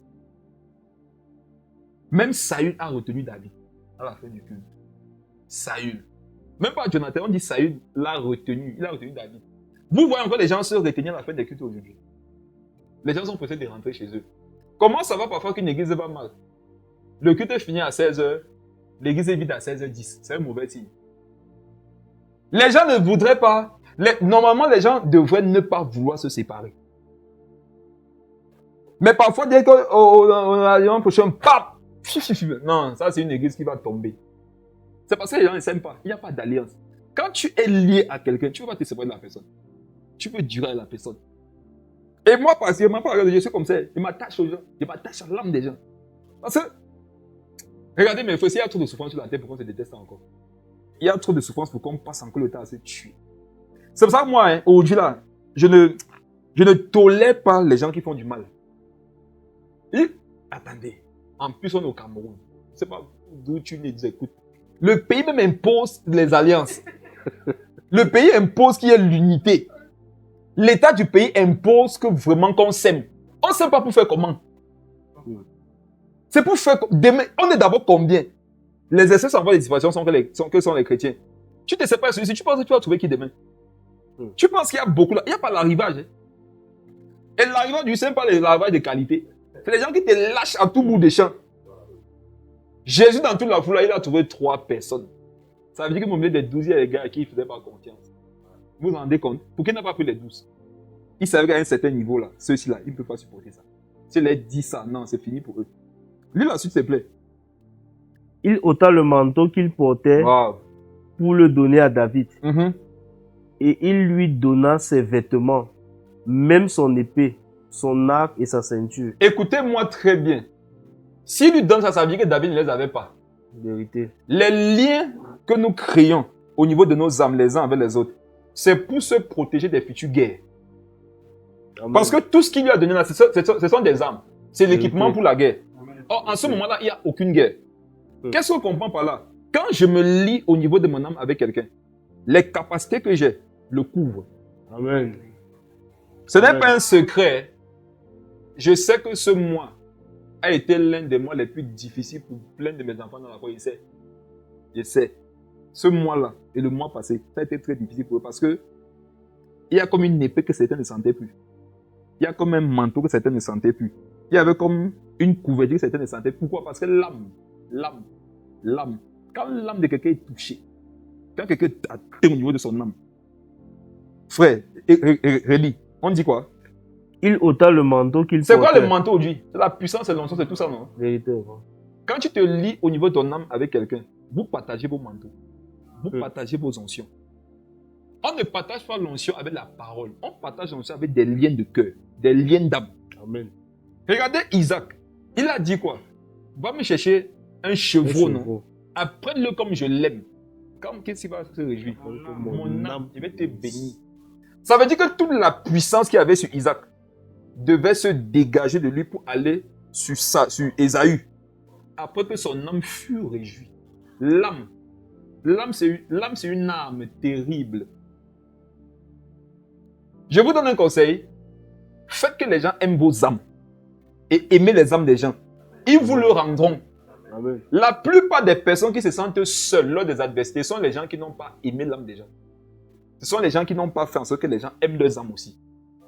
Ce sont les gens parfois qui se disaient que bon, moi comme je suis spirituel, je vais être dans mon cocon. Ici, rien ne pourra m'atteindre. Regarde. Il y a des douleurs qui ne respectent pas les jeûnes et les prières. En fait, c'est comme si plus ça accentue ça. Il y a des prières, il y a des soucis, c'est comme l'eau. S'il y a une petite fissure dans ta vie, quand on regarde comme ça, c'est comme s'il n'y a rien, non? Mais il faut une pluie pour qu'on se rassure qu'il n'y a pas de fissure quelque part. Or, il y en a, comme vous avez vu les murs, le plafond, vous pensez que tout va bien. Il va pleuvoir un jour. C'est là que tu vas te rendre compte que l'eau s'infiltre quelque part. Il y a des soucis, c'est comme ça s'infiltre. Ça te trouve en genoux, à 4 en priant en langue. Ça parle à ton cœur. Tu sors toi-même de la prière. C'est pas des mots qui te sortent, toi-même tu sors de la prière. Parce que ça te rappelle un truc qui te fait mal. Il ôta son manteau qu'il portait. C'était son propre manteau qu'il a donné à David. Lis la suite. Pour le donner à David. Oui. Et il lui donna ses vêtements. Quand tu pars dans les armes du chrétien, dans Éphésiens, Éphésiens 6, non? On te fait comprendre que les armes, c'est sa justice. Ça veut dire que, c'est une façon de dire que David, le jour dans ta vie va manquer la justice, non? Ma justice va te couvrir. Amen. Le jour va te manquer le manteau, mon manteau va te couvrir. Après, il lui a donné quoi? Son épée. Même son épée. Même, quand on dit même son épée, ça veut dire que l'épée, quand même, c'était très important. On dit même son épée, ça veut dire que la parole. C'est une façon de dire que le jour, la parole va te manquer. La parole que j'ai en moi, je vais l'utiliser pour te garder. Vous connaissez combien de personnes qui ont ces engagements par rapport à vos vies? Vous en connaissez combien? Ils sont pas assez livrés. Moi, je dis ça, j'ai honte. Tu veux connaître la méchanceté? Pour toi, c'est un chrétien. L'apparence de la piété au milieu de nous, c'est grave. Ce que Dieu regarde sont les cœurs. Beaucoup n'ont pas de cœur pur. Et un cœur pur, ce n'est pas un cœur parfait. Un cœur pur, c'est un bon cœur. Quand je demande d'avoir les bons cœurs, ce n'est pas d'avoir des cœurs parfaits. C'est d'avoir des cœurs comme ça. Des cœurs qui sont déjà préparés à ce que le manteau que j'ai, les vêtements que j'ai, la parole que j'ai, ça sert pour protéger les gens qui n'en ont pas assez. Les gens aiment se défendre aujourd'hui quand ça va bien. Mais quand pourquoi il faut te défendre, c'était vraiment quelque chose de néfaste. Ils ne sont pas là. Ils ne sont pas là. Et pourtant, le Jésus qu'ils confessent a été là pour nous à cause du fait qu'on avait mal fait. Chaque fois que tu es là pour quelqu'un parce qu'il a mal fait, tu es Christ. Amen. Mais chaque fois que tu es là parce que quelqu'un a bien fait, tu es un profiteur. Lis la suite. Son arc et sa ceinture. La ceinture, c'est la vérité. C'était parce que David, le jour où tu vas te retourner dans le mensonge, il te dit qu'on est ensemble. Il ne va pas te lâcher. Un frère m'a parlé récemment, là, il pleurait, il me disait que non. Il rendait grâce à Dieu pour ma vie. Il me disait qu'il sait où j'étais. Tu es venu me tirer de là-bas. Tout le monde m'avait abandonné. Je n'avais plus d'espoir. Aujourd'hui, il est bien par la grâce de Dieu dans la foi. Vivre quelque chose d'aujourd'hui comme ça, c'est extraordinaire. Pourtant, ça devrait être la vie normale entre les disciples de Jésus. Et vous savez, quand Satan va frapper, qu'il n'y a pas d'unité, non, il va faire de nous des hamburgers. Il va faire des bouchées de nous. Et moi, souvent, je me dis qu'il y a des combats que Dieu ne permet pas que certaines églises aient parce que le niveau d'intimité qu'ils ont là-bas entre eux, c'est trop bas. S'il permet qu'on les attaque, non, on va les avoir. Lis la suite, s'il te plaît. Verset 5. Oui.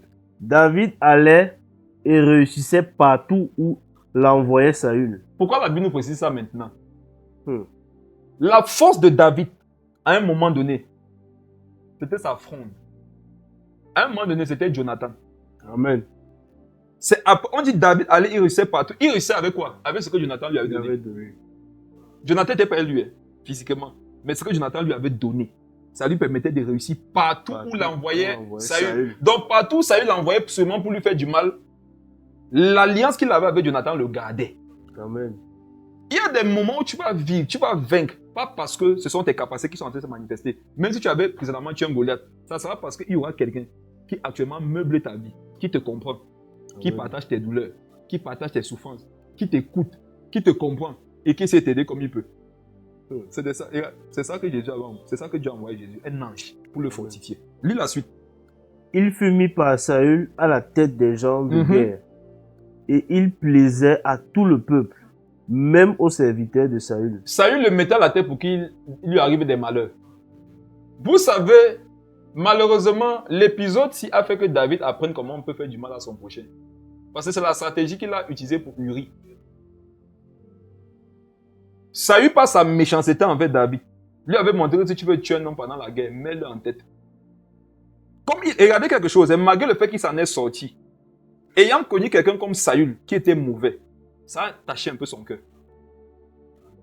Saül, en fait, David avait eu le cœur un peu taché de son expérience avec Saül. C'est pour ça qu'il était capable de reproduire de mauvais exemples qu'il lui avait montrés. Il a dit aussi à Joab que mettez-le au devant. Comme l'autre, quand l'autre voulait me tuer, c'est comme ça qu'il faisait, non? Ok, comme maintenant moi aussi, je vais te tuer. S'il n'avait pas connu Saül, il ne devait pas savoir comment on peut faire pour exposer quelqu'un comme ça à la guerre, pour qu'il meure. On comprend par là que, supposons que tu n'as connu que les Saül. Ils sont pleins, ils sont nombreux. Et il y a beaucoup de Saül d'ailleurs. Ils sont pleins. Les Jonathan se font de plus en plus rares. Moi, je suis en train de chercher 5 Saül, 5 Jonathan matin, je ne vois pas. Pour ma propre 5, je ne vois pas. 5 Jonathan, il n'y a pas. Les Saül, non. Hey. Ici, à Yaoundé, ils sont des 400 000. Voilà, non, il y a les Saül, ils sont là. Des gens qui n'attendent que ta perte, ta chute. Des gens qui attendent seulement un petit truc. Et ils vous disent ça pas les païens. Hein. Je vous dis comment les reconnaître. Oh. Voici comment on les reconnaît. Equinox, moment des informations, journal du 20h. L'apôtre Clément Bakov a été surpris en flagrant délit des temps. Saül m'avait montré. Voilà Saül. Le Seigneur m'avait montré. Vous êtes choqués. Il y avait aussi un jour ensemble. Il ne voulait pas seulement parler. Voilà les Saül. Saül, non, il est prêt à ce que tu tombes.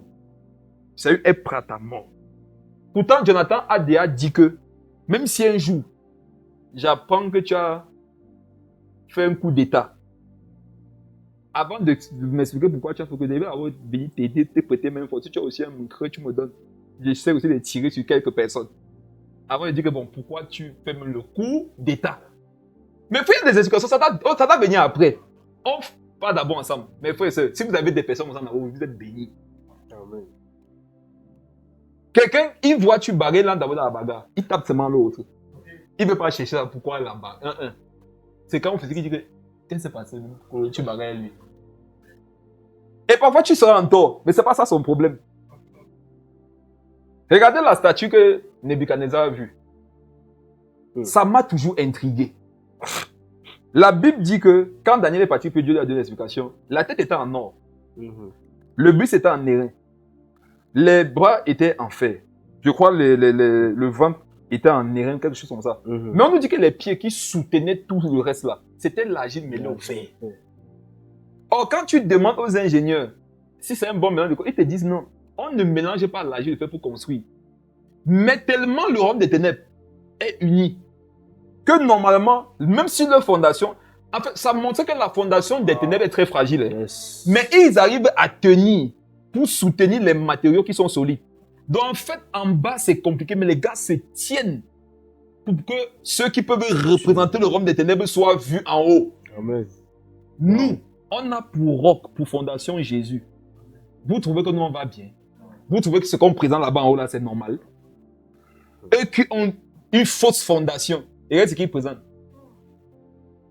Un femme maçon n'a pas besoin de connaître d'où tu viens. Tu lui dis que qui t'a envoyé. Si tu donnes le code que c'est elle qui m'a envoyé, on te donne le poste. Le chrétien est capable de te dire aujourd'hui que tu as faim. Je vais partir demander au Saint-Esprit s'il me convainc, s'il peut te donner à manger. Vous n'avez pas connu ça? Vous êtes né de nouveau hier. Jésus dit si ton frère a faim, donne-lui à manger. S'il a soif, donne-lui à boire. S'il est nu, vêtis-le. Il y a des gens, il y a des sahuts qui te disent que tu as soif. Il veut d'abord aller dans l'intimité, voir si ce n'est pas Dieu qui t'a mis dans un désert. Et quand il prie, il te dit, moi, un frère m'a fait ça. J'ai souffert une certaine époque pour l'évangile. Il n'avait rien. Et ce qu'il m'a fait, ce qu'il m'a dit, il m'avait dit que j'ai voulu t'aider, mais le Saint-Esprit m'a dit non. Que tu traverses ton désert. Et il y avait toute la soif qu'il vit là. Le Saint-Esprit n'a pas vu que tu peux être un oasis quand même. Et est-ce que vous savez qu'à l'époque, j'y ai cru? Et ça m'a blessé. J'étais un jeune converti, je me suis dit que waouh. Donc je suis venu, j'ai connu un Dieu pour qui je peux souffrir, mais qui ne va pas me donner seulement l'eau. Il n'y a pas de le caviar, il m'a donné de l'eau. Il m'a dit que je voulais t'aider, le Saint-Esprit a dit que non. Que c'est ton désert dans lequel il t'a mis. Ce sont de faux évangiles. Ah, c'est des évangiles de Saül. Il y a assez de souffrance pour qu'on va encore se jouer ceux qui doivent augmenter les épreuves des gens. Le messager est là pour te fortifier, pas pour augmenter la charge. Cherchez quelqu'un à qui vous pouvez parler. Et je sais que vous étouffez. Vous étouffez. Vous étouffez. Cherche quelqu'un à qui tu vas dire que non, j'ai envie de partir me marier avec un païen. Je sais mes filles sur le plateau sinon. Elles n'ont jamais entendu ça. Elles me disent. Elles comprennent. Je suis avec elle sur le plateau ici. Que papa regarde non, il va aller me marier avec un païen non. On va seulement prier pour sa conversion. Il dit que Bion va causer. Non, il te jure, il dit que Bion, il te comprend. Il dit que Bion va causer. Il te comprend, mais regarde non ma fille. Tu répètes, il lui répétait la même chose peut-être pendant 3 ans. Ça ne voulait pas entrer. Je ne sais pas si aujourd'hui ça entrer. Même si ça n'est pas entré, tu m'as encore dit, il la comprend. Vous savez comment ça fait dans son corps? Comment ça fait dans sa famille? Comment ça fait dans son âme? Elle me dit comme ça, non, mais tu sais que la parole dit que tu ne dois pas marier un païen. Faites attention. Faites attention. Il y a beaucoup qui ont dit que quand tu es chrétien, tu dois être un végétarien. On dit mange les éléphants. Un éléphant seul. Ils avaient prêché qu'il faut être végétarien. On dit tu manges un éléphant, lui seul. Quand tu n'as pas traversé certaines choses, tu vas être très carré. On ne demande pas d'être léger, il faut être radical. Mais il ne faut pas être carré, c'est 2 choses différentes. Être radical, c'est présenter la parole. Maintenant, être carré, c'est de fermer les orientations. C'est de fermer les possibilités de quête de solution. C'est fermer tout. C'est-à-dire que non, comme ça, c'est comme ça. On ne réfléchit pas. On doit réfléchir. Wow. Celui qui réfléchit trouve le bonheur. C'est écrit dans le Proverbe. Saül, faites attention à eux. Et quand vous les avez localisés, vous les donnez un conseil. Éloignez-vous simplement. Ils vont vous tuer avant le temps. Jonathan, c'est de lui dont tu as besoin pour aller vaincre. On dit David allait réussir partout pour l'envoyer. Saül, tu es un envoyé. Quand Dieu t'envoie, il va se rassurer d'abord que tu es au moins un Jonathan dans ta vie. Parce que quand tu es mis sur le terrain là, c'est parfois le message que tu envoies à quelqu'un qui t'a répondu, qui t'a fortifié. Il y a des messages quand tu reçois ça, tu deviens un lion. Il y a d'autres messages quand tu les reçois. Même si tu étais un lion, tu deviens un chat. Moi, j'ai vu des lions miauler. Tu vois un grand mammouth lion, le gars miaule. Parce que le message qu'il a reçu, le reçu était sur ça déchargé une fois. Il y a d'autres, ce sont des chats. Jonathan lui envoie un petit message. Que regarde, ça va aller. Tu n'es pas n'importe qui, tu es un homme, tu es fort. L'onction vient sur la personne comme ça. Mais frère et soeur, c'est gratuit. Pourquoi ne pas être Jonathan? Pourquoi on est méchant? C'est gratuit, frère. C'est pas un truc que tu payes pour manifester. C'est gratuit. Tu peux être ça pour tout le monde autour de toi. Amen. Les gens peuvent trouver autour de toi le réconfort gratuitement. La paix, la joie, l'encouragement, la fortification. Il faut d'abord que tu examines si les gens sont dignes. Ils ne sont pas dignes, tu frappes. Parce que tu ne t'amuses pas. Toi, quand tu penses, tu dis. David allait et réussissait partout où l'envoyé Saül. Il fit quoi? Il fut mis par Saül à la tête des gens de guerre. Et il plaisait à tout le peuple, même aux serviteurs de Saül. Il plaisait à tout le peuple, même aux serviteurs de Saül. Ça veut dire que même les gens que Saül aurait pu monter contre David, non? Si tu as Jonathan, tout ce que Saül va monter contre toi, tout ce que Saül aurait voulu monter contre toi, vont être de ton parti. Mais je t'assure qu'ils ne seront pas de ton parti à cause de toi seulement. Ils sont de ton parti à cause de Jonathan. Parce que quand il a fait ça, les serviteurs de Saül ont vu comment il a donné son épée, comment il a donné ses vêtements, comment il a donné son manteau. Ils ont vu. Les fils des prophètes ont vu comment Élisée a ramassé le manteau d'Élie. C'est aussi à cause de ça qu'ils l'ont respecté. On ne respectait pas seulement David parce qu'il a tué Goliath. C'est aussi parce qu'il était proche de Jonathan. Ça, c'est ce qu'on ne dit pas beaucoup. Il y a les gens là qui sont te voir proche d'eux. Et je vais vous dire une chose. Vos valeurs, non, c'est humble de le reconnaître. Ta valeur parfois, non, c'est ta connexion avec quelqu'un. C'est ça. Je te dis qu'on enlève la personne de ta vie, non, tu n'es rien. En fait, tu n'es pas rien, non, tu es toi, seul, dans ton monde. Il y a des gens, si on les enlève de vos vies, vous allez regretter ça éternellement. Vous allez vous rendre compte qu'en fait, non, mon monde tourne autour de tel. Et quand tu sais que ton monde tourne autour de tel, honore la personne. Ne te joue pas le voile est déchiré, on a tous accès au sein des saints. C'est faux, hein? On n'a pas tous accès au sein des saints. La Bible dit que jusqu'au jour qu'on lit Moïse, le voile est toujours répandu sur le visage. Donc, malgré le fait que Christ est mort, le voile est encore là, dressé pour beaucoup de personnes. Jonathan, là, c'était pas n'importe qui. Regarde le chapitre 19, à partir du verset 1. 1 Samuel 19, le verset 1. Oui, il est fort. Saül parla à Jonathan, son fils, et à tous ses serviteurs, de faire mourir David. Mais Jonathan, fils de Saül, qui avait une grande affection pour David, l'en informa et lui dit, Saül, mon père, cherche à te faire mourir. Sois donc sur tes gardes. Demain matin, reste dans un lieu retiré et cache-toi. Jonathan, non, il peut connaître les choses sur toi. Il va venir te dire. C'est pour ça qu'on reconnaît Jonathan. Quand il est au courant d'un truc sur toi, il va venir te dire. Et vous savez comment on les appelle aujourd'hui? Les taupes. Pourtant, ils ne sont pas des taupes. Ce sont des gens loyaux.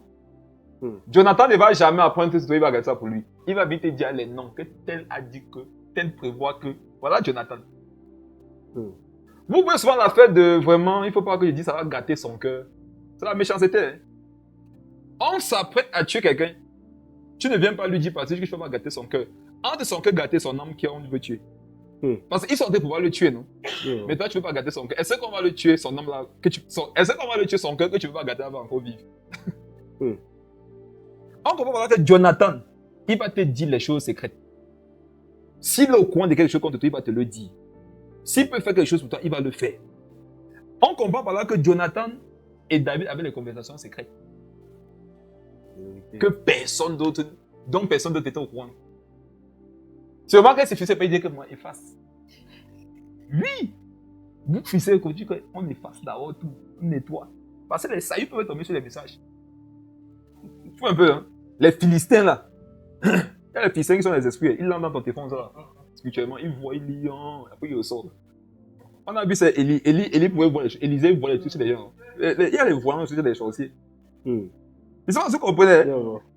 Vous savez, la transparence, ce n'est pas le fait qu'on sache tout sur toi. La transparence, c'est que tu sois avec chacun comme tu dois être au niveau qui vous incombe, vous deux. Saül parla à Jonathan, fils attends, regarde, son fils, et à tous ses serviteurs de faire mourir David. Ça veut dire que c'est un secret qu'il avait confié à Jonathan. Jonathan a fait ce qu'on pourrait appeler une trahison. Demandez-moi si Jonathan a trahi Saül. Oui, il a trahi. En fait, non. Les Jonathan, dans un certain angle, sont des traîtres.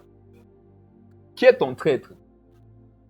Et là, tu dois avoir au moins quelqu'un sur la terre, sinon, qui peut trahir les gens pour toi. Si c'est plus biblique, parce qu'il faut me suivre. Papa, pour le moment, tu vas. Si c'est plus la Bible, il faut me dire. Regarde, relis. Saül parla à Jonathan, son fils, et à tous ses serviteurs, Oui. de faire mourir David. N'est-ce pas que la relation que Saül avait avec Jonathan, c'était une relation d'abord de père et fils, Vérité, de guerrier, vérité, d'héritier, vérité. parce que c'est lui qui devait hériter. Yo, va. Mais qu'est-ce que Jonathan a fait? Il a trahi. Il est passé derrière le dos de son papa, non? Pour aller parler. Ça veut dire qu'il a trahi la famille, en fait. J'ai pas bien où dire ces choses. En fait, non. La Bible nous permet de comprendre que souvent, pour que tu puisses vivre, tu vas trahir la famille. Voilà. La famille, c'est que c'est pas que ton père, c'est pas que ta mère, c'est ta femme, c'est ton mari, c'est tes enfants. C'est choquant, non? Mais c'est la vérité. Parce que parfois, ça sera la seule voie qui te reste pour rester en vie. D'après Josué 1,8, c'est bon de se faire des images lorsque tu médites. Quand on dit que ce livre-là, médite-le là. Médite, c'est se faire des images. Et vous imaginez ça, c'est quand même choquant. Ça veut dire que Saül était avec David sur le champ de bataille. Il ne connaissait pas qui était son fils. Son fils avait une double vie. N'ayez pas de double vie. Bref, passons, on ne peut pas développer cette chose ici là. Verset 2. L'en informa Oui. et lui dit, Saül, mon père, Saül, mon père, c'est vrai que c'est mon père, mais le trahit. Il cherche à te faire mourir. Sois donc sur tes gardes demain matin. Reste dans un lieu retiré et cache-toi. Continue. Je sortirai et je me tiendrai à côté de mon père dans le champ où tu seras. Je parlerai de toi à mon père. Je verrai ce qu'il dira et je te le rapporterai. Ce comportement nous prouve que, regarde, il dit je serai à côté de mon père. Écoutez-moi très bien. Ce n'est pas parce que tu es à côté de quelqu'un que vous êtes proche. Il a dit je serai à côté de mon père.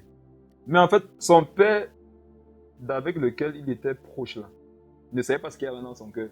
En fait, son père ne savait pas que je suis proche de mon fils physiquement, mais il est très proche de David spirituellement. Et au niveau de son âme. Ça nous donne de comprendre souvent que la personne qui sera proche de toi, ce n'est pas quelqu'un forcément qui est proche physiquement. Quelqu'un qui se rapproche au niveau de ton âme, généralement, c'est quelqu'un qui est loin physiquement de toi. Quand tu es loin physiquement, ça veut dire que ce n'est pas forcément quelqu'un qui tu vis. Moi, j'ai remarqué que ce n'est même pas souvent quelqu'un avec qui tu vis. Parce que la personne à laquelle tu vis te voit tel que tu es là. Pourtant, on ne doit pas te voir tel que tu es. Toi, par exemple, les personnes qui risquent de ne pas te voir comme Dieu te voit, ce sont les gens qui vivent avec toi. Parce qu'ils ont accès à toi tous les jours. Il faut avoir un certain éloignement, il doit avoir un certain écart sur le plan physique pour pouvoir connaître les gens spirituellement. Lorsqu'on est trop proche physiquement, là, souvent, on n'a plus la bonne perception spirituelle. C'est la raison pour laquelle la familiarité souvent engendre un peu le mépris. Un papa nigérien disait que la spiritualité, c'est la proximité sans la familiarité. Donc, c'est la capacité d'être proche sans se familiariser au-delà des mesures qu'il faudrait vraiment qu'on puisse se permettre. Je serai à côté de mon père, mais toi et moi, on va se parler. Et il y a au moins une personne sur cette terre que les gens ne connaissent pas être proches à un certain niveau de vous. Mais vous, là, vous savez que vous êtes proches. Vous comprenez ce que je vous dis? C'est pas ça. Ça va faire ça la dernière. Ça va faire ça le dernier tremplin pour que vous puissiez arriver où Dieu vous attend. Lis le verset qui suit. Verset 4. Jonathan parla favorablement de David à Saül, son père. Que le roi,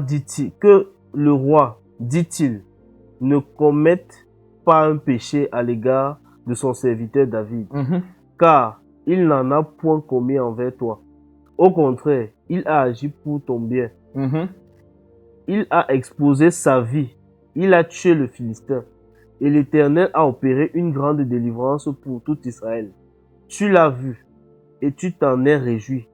Pourquoi pécherais-tu contre le sang innocent et ferais-tu sans raison mourir David? Continue. Saül écouta la voix de Jonathan et il jura disant, l'Éternel est vivant, David ne mourra pas. Jonathan appela David et lui rapporta toutes ces paroles. Puis il l'amena auprès de Saül, en présence de qui David fut comme auparavant. Ok. Il mentait. En fait, non. Voici encore un indice pour reconnaître Jonathan et Saül. Jonathan parle en faveur d'eux.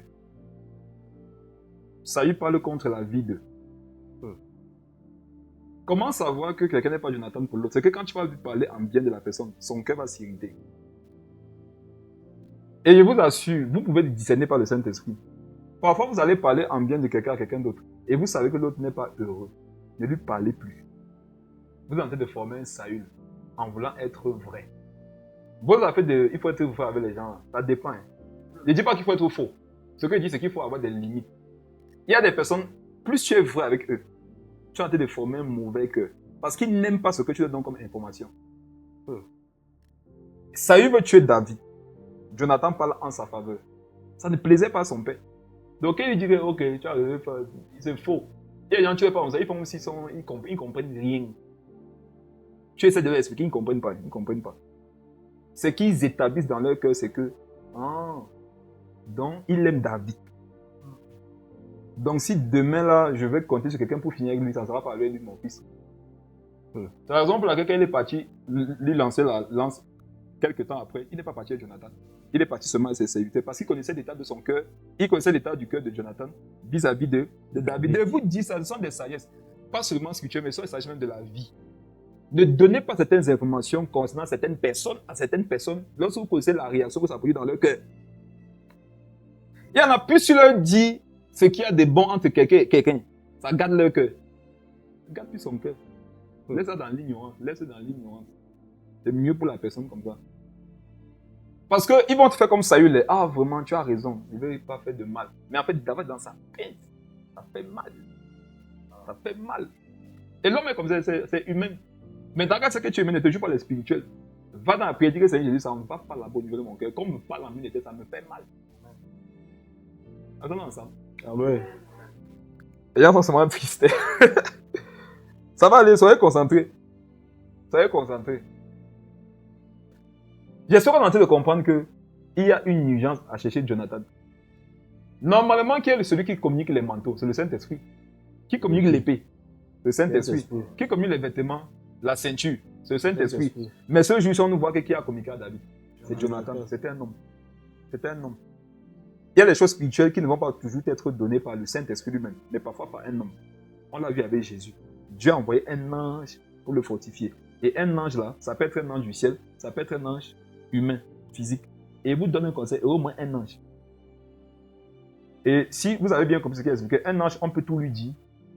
L'ange va utiliser ses capacités pour toi, va te protéger. Tout ce qu'on a vu là. Avançons rapidement. Allons au chapitre 20. Dans le chapitre 19, Michal même pas encore sauvé David. Saül qui a dit qu'il comprenait. Chapitre 20, à partir du verset 1. 1 Samuel 20, verset 1. David s'enfuit de Najoth près de Rama. Il alla trouver Jonathan et dit: Qu'ai-je fait? Quel est mon crime? Quel est mon péché aux yeux de ton père pour qu'il en veuille à ma vie? Amen. Il va un peu insister ici. Mes frères et sœurs, tout chrétien moment de Dieu traverse ça. Rappelez-vous l'introduction, on a vu de Gethsemane que n'importe quel moment de Dieu, tu vas te retrouver à Gethsemane, où tu vas vivre des souffrances extrêmes par rapport à ta foi. Et vous savez, Gethsemane, c'est un lieu où tu cherches pourquoi les gens te haïssent, tu ne trouves pas. Parce qu'à un moment donné, David était fatigué, il me dit, mais qu'est-ce que j'ai fait à ton père? Qui s'est posé la question, ça va dire, mais qu'est-ce qu'il a fait à telle personne pour qu'il soit méchant avec moi comme ça? C'est Gethsemane. Et à Gethsemane, quelqu'un doit mourir. Oui. Et moi, il déclare, ma parole a un peu de poids. Vous tous là, tous ceux qui êtes connectés là. Je déclare dans ta vie que quelqu'un retourne auprès de son Créateur. Amen. Oui, oui. Il faut que les gens retournent auprès de leur Créateur. C'est pas vivre longtemps qui est important, c'est bien vivre qui est important. Vivre pour nuit, c'est pas intéressant. Ecclésiaste 7,14. Ne sois pas méchant avec toi. Pourquoi mourrais-tu avant ton temps? Donc si tu es méchant avec son prix pour ton enlèvement, on t'a aidé. C'est une prière très biblique. Il y a les gens, en fait, tu dis pourquoi il me déteste comme ça? Peut-être il veut partir. Tous ceux qui veulent vous voir partir là, ils vont vous précéder. Amen. Ma seule prière, c'est que vraiment, ils aient le temps de se convertir. Parce qu'à un moment donné, il y avait le fardeau que il faut moins que la personne se convertisse. Même si je dis que parfois, en voulant les laisser se convertir, déconvertissent beaucoup. Parce que les Jonathan sont de plus en plus rares, les Saül sont de plus en plus légion. Qu'est-ce que j'ai fait à ton père pour qu'il en veuille ainsi à ma vie? Je vous donne un conseil. Est-ce que vous avez pu localiser quelqu'un qui en veut à votre vie inutilement, innocemment? Vous n'avez rien fait à cette personne-là. Coupez-vous au maximum. Coupez-vous au maximum. Si quelqu'un en veut à ta vie pour rien, le jour où l'occasion lui sera donnée, cette personne va te faire du mal. Lis le verset 2, regarde quelque chose. Jonathan lui répondit: Loin de là, tu ne mourras point. Voilà les Jonathan, c'est les gens qui proclament toujours sur ta vie le contraire de ce que toi tu crois. Amen. Pourquoi il peut que meure? Il dit que non, étape numéro 1, tu ne vas pas mourir. Oui. Est-ce que vous connaissez quelqu'un qui confesse la vie sur vous ici? Est-ce que vous connaissez les gens qui ne veulent pas que vous mouriez? Il y a les gens, si vous leur dites que vous allez mourir, ils vont te dire qu'est-ce que ton compte mobile money là, c'est quoi le code? Donc là, si tu t'avances, au moins c'est que par on peut vider. Est-ce qu'il y a au moins une personne qui tient à ta vie quand toi tu n'y tiens plus? En fait, David a fait une dépression. Je prie que vous ayez au moins une personne sur qui vous appuyez lorsque vous faites des dépressions. Amen. Et comme vous l'avez dit la dernière fois, je ne croyais pas que quelqu'un peut faire une dépression parce que bon, à l'époque on était très ignorants. Tu as le Saint-Esprit, comment non, alléluia, la parole, les anges. Au fur et à mesure qu'il y a eu ma vie, je me suis rendu compte qu'il n'y a pas eu plus dépressif que les chrétiens. Parce que justement, le monde est régi de façon à ce que ceux qui lui appartiennent soient heureux. Jésus disait ça. Il disait que le monde ne va pas vous aimer parce que vous n'êtes pas de lui. Il donnera aux autres ce qui leur appartient, c'est-à-dire la vie du monde. Mais comme toi, tu as décidé de marcher avec Jésus, forcément, ça va être plus difficile. Et si vous avez remarqué, c'est difficile dans tous les domaines. Donc, c'est normalement que ça... Que dans ta tête, tu sens que non, il faut que je... Dépression. Je dis ce qu'elle dit, je dis surpassé. Si tu as un jour voulu prendre les médicaments, tu n'es pas fou. Je sais que tu étais au village, tu as vu la chèvre, tu as vu le cou, la côte sur la tête de la chèvre, tu as dit, mais et si tu t'es dit, est-ce que tu m'aimes? Tu es bien converti. Tu es bien converti. C'est que c'est fort. Quand c'est fort là, accepte que tu es un homme. J'espère que matin, vous avez vu depuis le matin, ils ne voient pas les témoignages sont différents sur les commentaires. C'est pas les gens sont très calmes. Ils commentent des choses. Bonsoir, bonsoir, bonsoir. Et tous ceux qui saluent en commentaire là. Il faudrait que tu aies au moins une personne dans ta vie à qui tu peux dire que, en fait, j'ai envie de tuer quelqu'un. J'ai passé un moment merveilleux dans l'adoration ce matin, mais à midi, j'ai eu envie de tuer quelqu'un. Qui est déjà resté aussi là, mais et tu as un peu vu tout ce qui meublait ta vie, tu sens que non, voici les éléments nocifs ici. Et s'il y avait quelqu'un qui était retranché, ma vie serait meilleure, quand même. Bon. Si tu fais le callbox, tu es dans un carrefour, il y a 4 callboxeuses à part toi. Qu'est-ce qui serait bon pour toi? C'est qu'elle soit supprimée, non?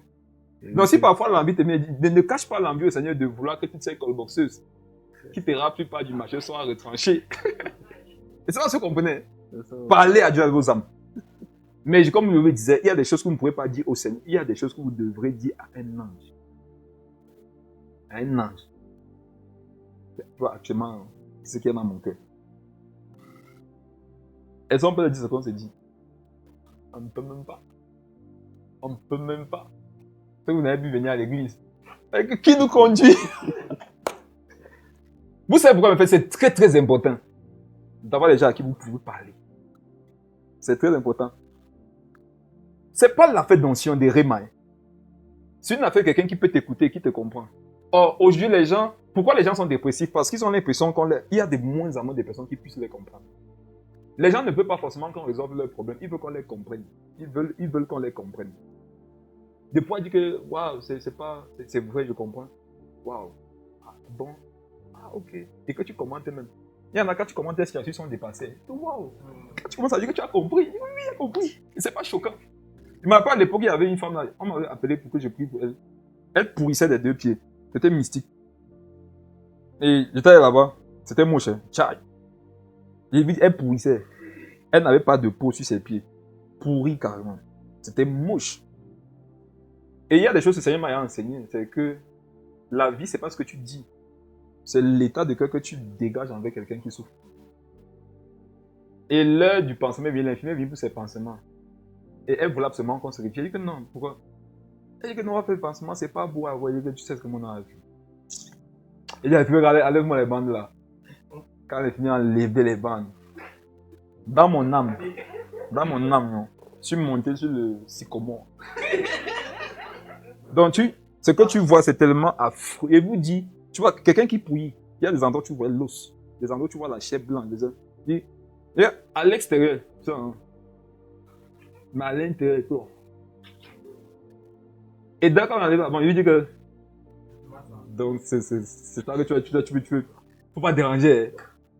Il a vu comment le visage de la dame s'est illuminé. En ce moment-là, tu pries pour elle, non? Elle va prendre la prière. J'ai prié pour elle. Aujourd'hui, elle marche. Elle est cicatrisée. Sa peau s'est régénérée. La femme marche, elle travaille, elle est bien, elle est belle, elle est jolie, elle vit sa vie. Mais si, pendant que tu dis que tu avais raison, elle meurt en même temps. Elle meurt. Mais frère, la vie n'est pas dans Dieu aux gens que reçoit la vie. La parole dit que si quelqu'un vient te voir et qu'il a chaud, que tu lui dises, va te réchauffer. Quel bien ce que tu lui as fait. La Bible dit, donne-lui du feu. Ne lui dis pas que va te réchauffer. Il sait qu'il doit se réchauffer. En fait, nos églises, malheureusement, il y a beaucoup de photos du feu. Les gens ont besoin du feu, ils ont les photos du feu. On dit que va, concentre-toi sur la photo là. À un moment, tu peux sentir la chaleur. Il faut de le vrai feu. Comprenez les gens. Moi, en tout cas, pour ceux qui m'approchaient des dents, ils ont remarqué qu'il n'y a pas de moins en moins les versets bibliques. Je parle que tu as la vie des versets bibliques. Les gens n'ont pas besoin des lettres mortes, ils ont besoin de l'esprit qui vivifie. Et l'esprit qui vivifie ne cite pas la parole, il vit la parole. Il communie la parole. C'est dur quand même, mais c'est le même moyen de donner la vie à ton prochain. Lis la suite, s'il te plaît. Jonathan lui répondit, loin de là, tu ne mourras point. Mon père ne fait aucune chose, grande ou petite, sans m'en informer. Une façon de dire, regarde, tu peux compter sur moi. C'est ça qui faisait que quand David partait sur le champ de bataille, on a dit qu'il faisait quoi? Il réussissait dans tout ce qu'il... Il réussissait partout où il allait. Parce que derrière lui, il y avait comme une force, une voix. Qui dit ça? En fonction du numéro qui t'envoie des messages, ton cœur Vérité, est épris d'une émotion. vérité. Il y a des gens hein, qui t'écrivent, quand tu vois le nom là, tu dis, ah! Ton cœur tressaille d'allégresse. Tu peux savoir qu'est-ce qu'il a dit. Il y a des gens qui t'écrivent. Tu cherches un verre d'eau. Tu fais une prière, Seigneur. Quel que soit ce que ce message contient, donne-moi la force de résister. Tu bois l'eau, tu ouvres. Et tu arrêtes encore ton cœur. Mais frère et soeur, quand Jonathan dit à David, il n'y a rien que mon père fait sans m'informer. Regarde, une fois se dit qu'on est ensemble. Parfois, cette parole-là, ça vaut mieux qu'une veille de prière ensemble. Derrière, quelqu'un se dit, regarde, on est ensemble. Parenthèse, prenons Corinthiens, vous montrer quelque chose avant.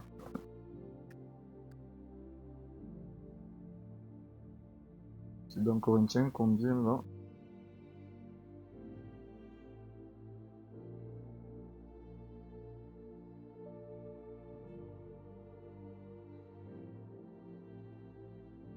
« 2 Corinthiens 7, le verset 3.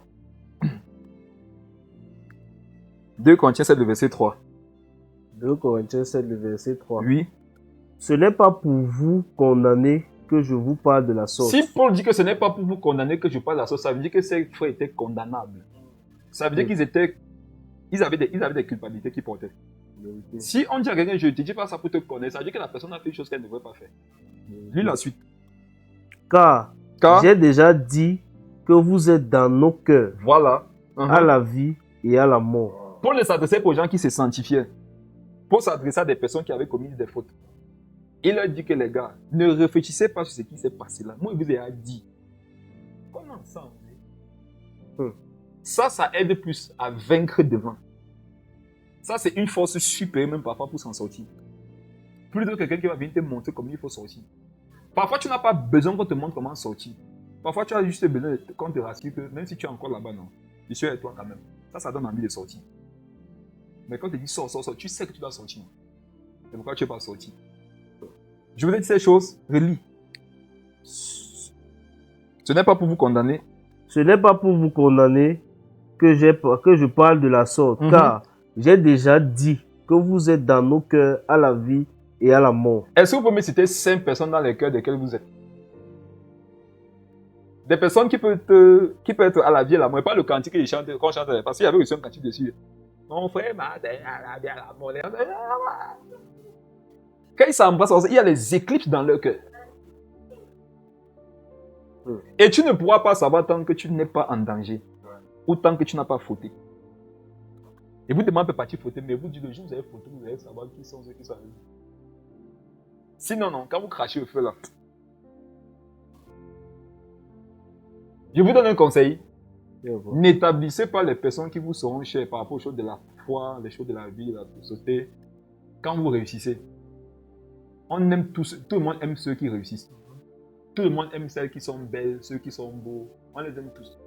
Attendons un jour où tu vas avoir un accident comme une fois à l'UDM.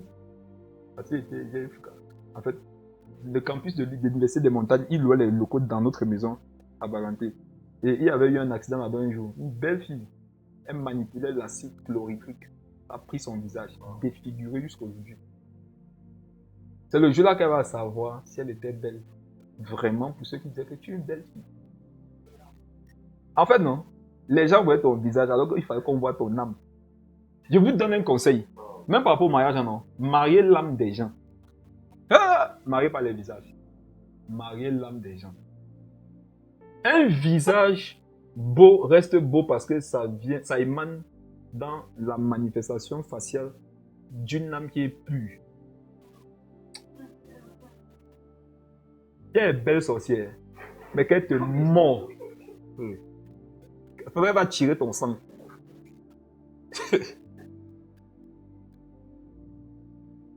L'amour, c'est l'un des esprits les plus beaux. Je vais prêcher ça un jour. J'ai vu ça dans ma Bible. L'amour, c'est un esprit, non, il est trop beau. Poser les valeurs de l'amour et les vertus de l'amour. L'amour ne fait pas les bruits qu'elle vient prendre quelqu'un. D'où humble. Donc tu sois un enfant vieux, non, il te prend. Il ne choisit pas en fonction de ta classe sociale. Il n'est pas dans la mort. Il te prend. Tu es malade, tu es en santé. Bon, ok, je te prends. Revenons finissons avec ça. 1 Samuel 20, revenons là-bas.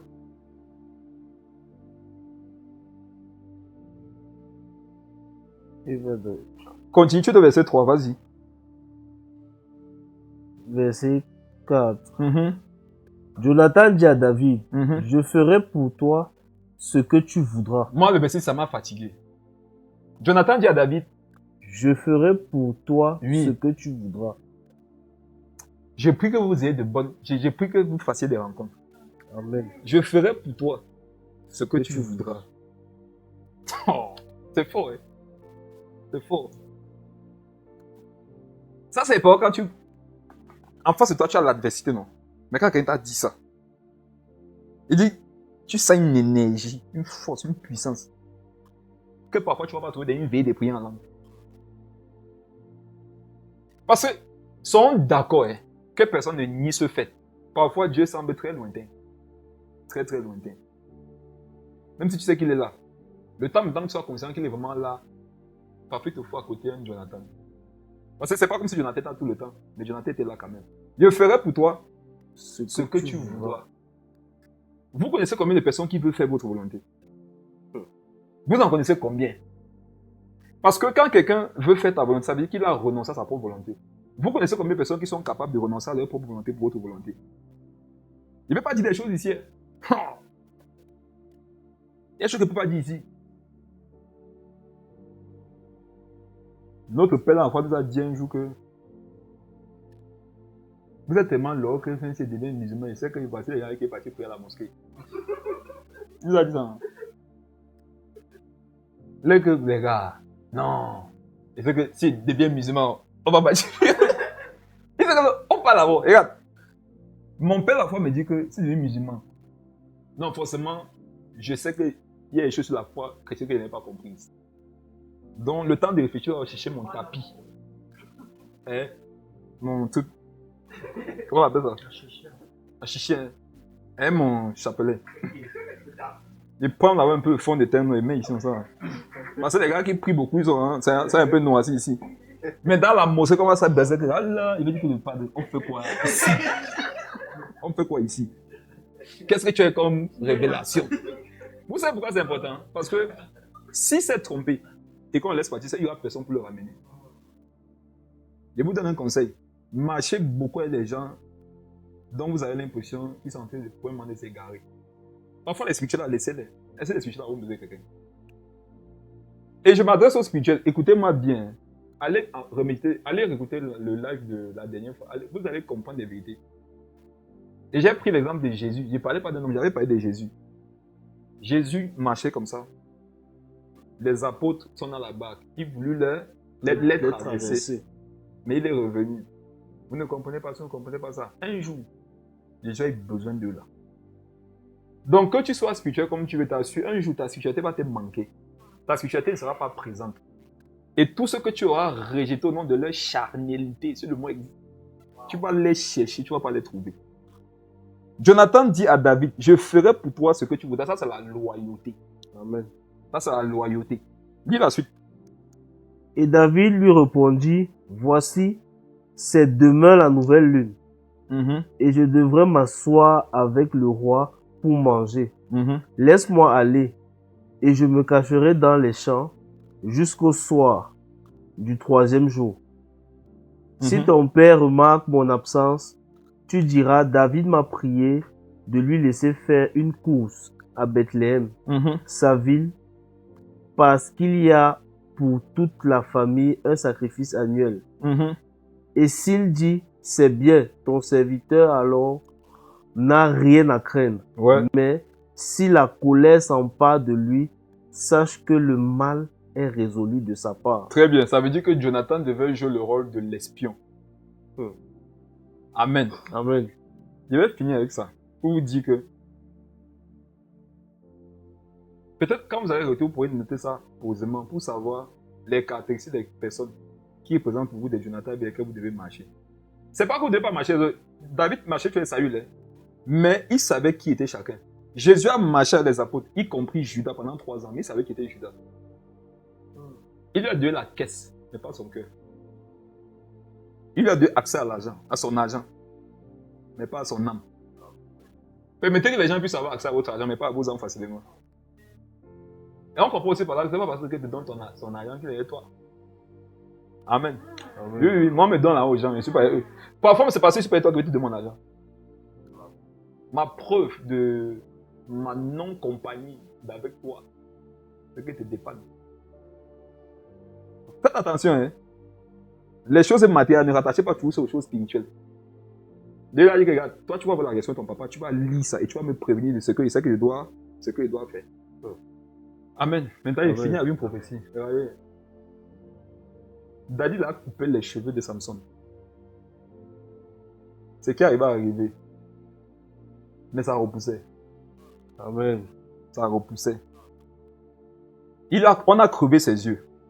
Mais la parole de Dieu déclare que le nombre de morts que Samson a fait, un seul jour, aveugle, dépassait de très loin les morts qu'il avait causés pendant toute sa vie.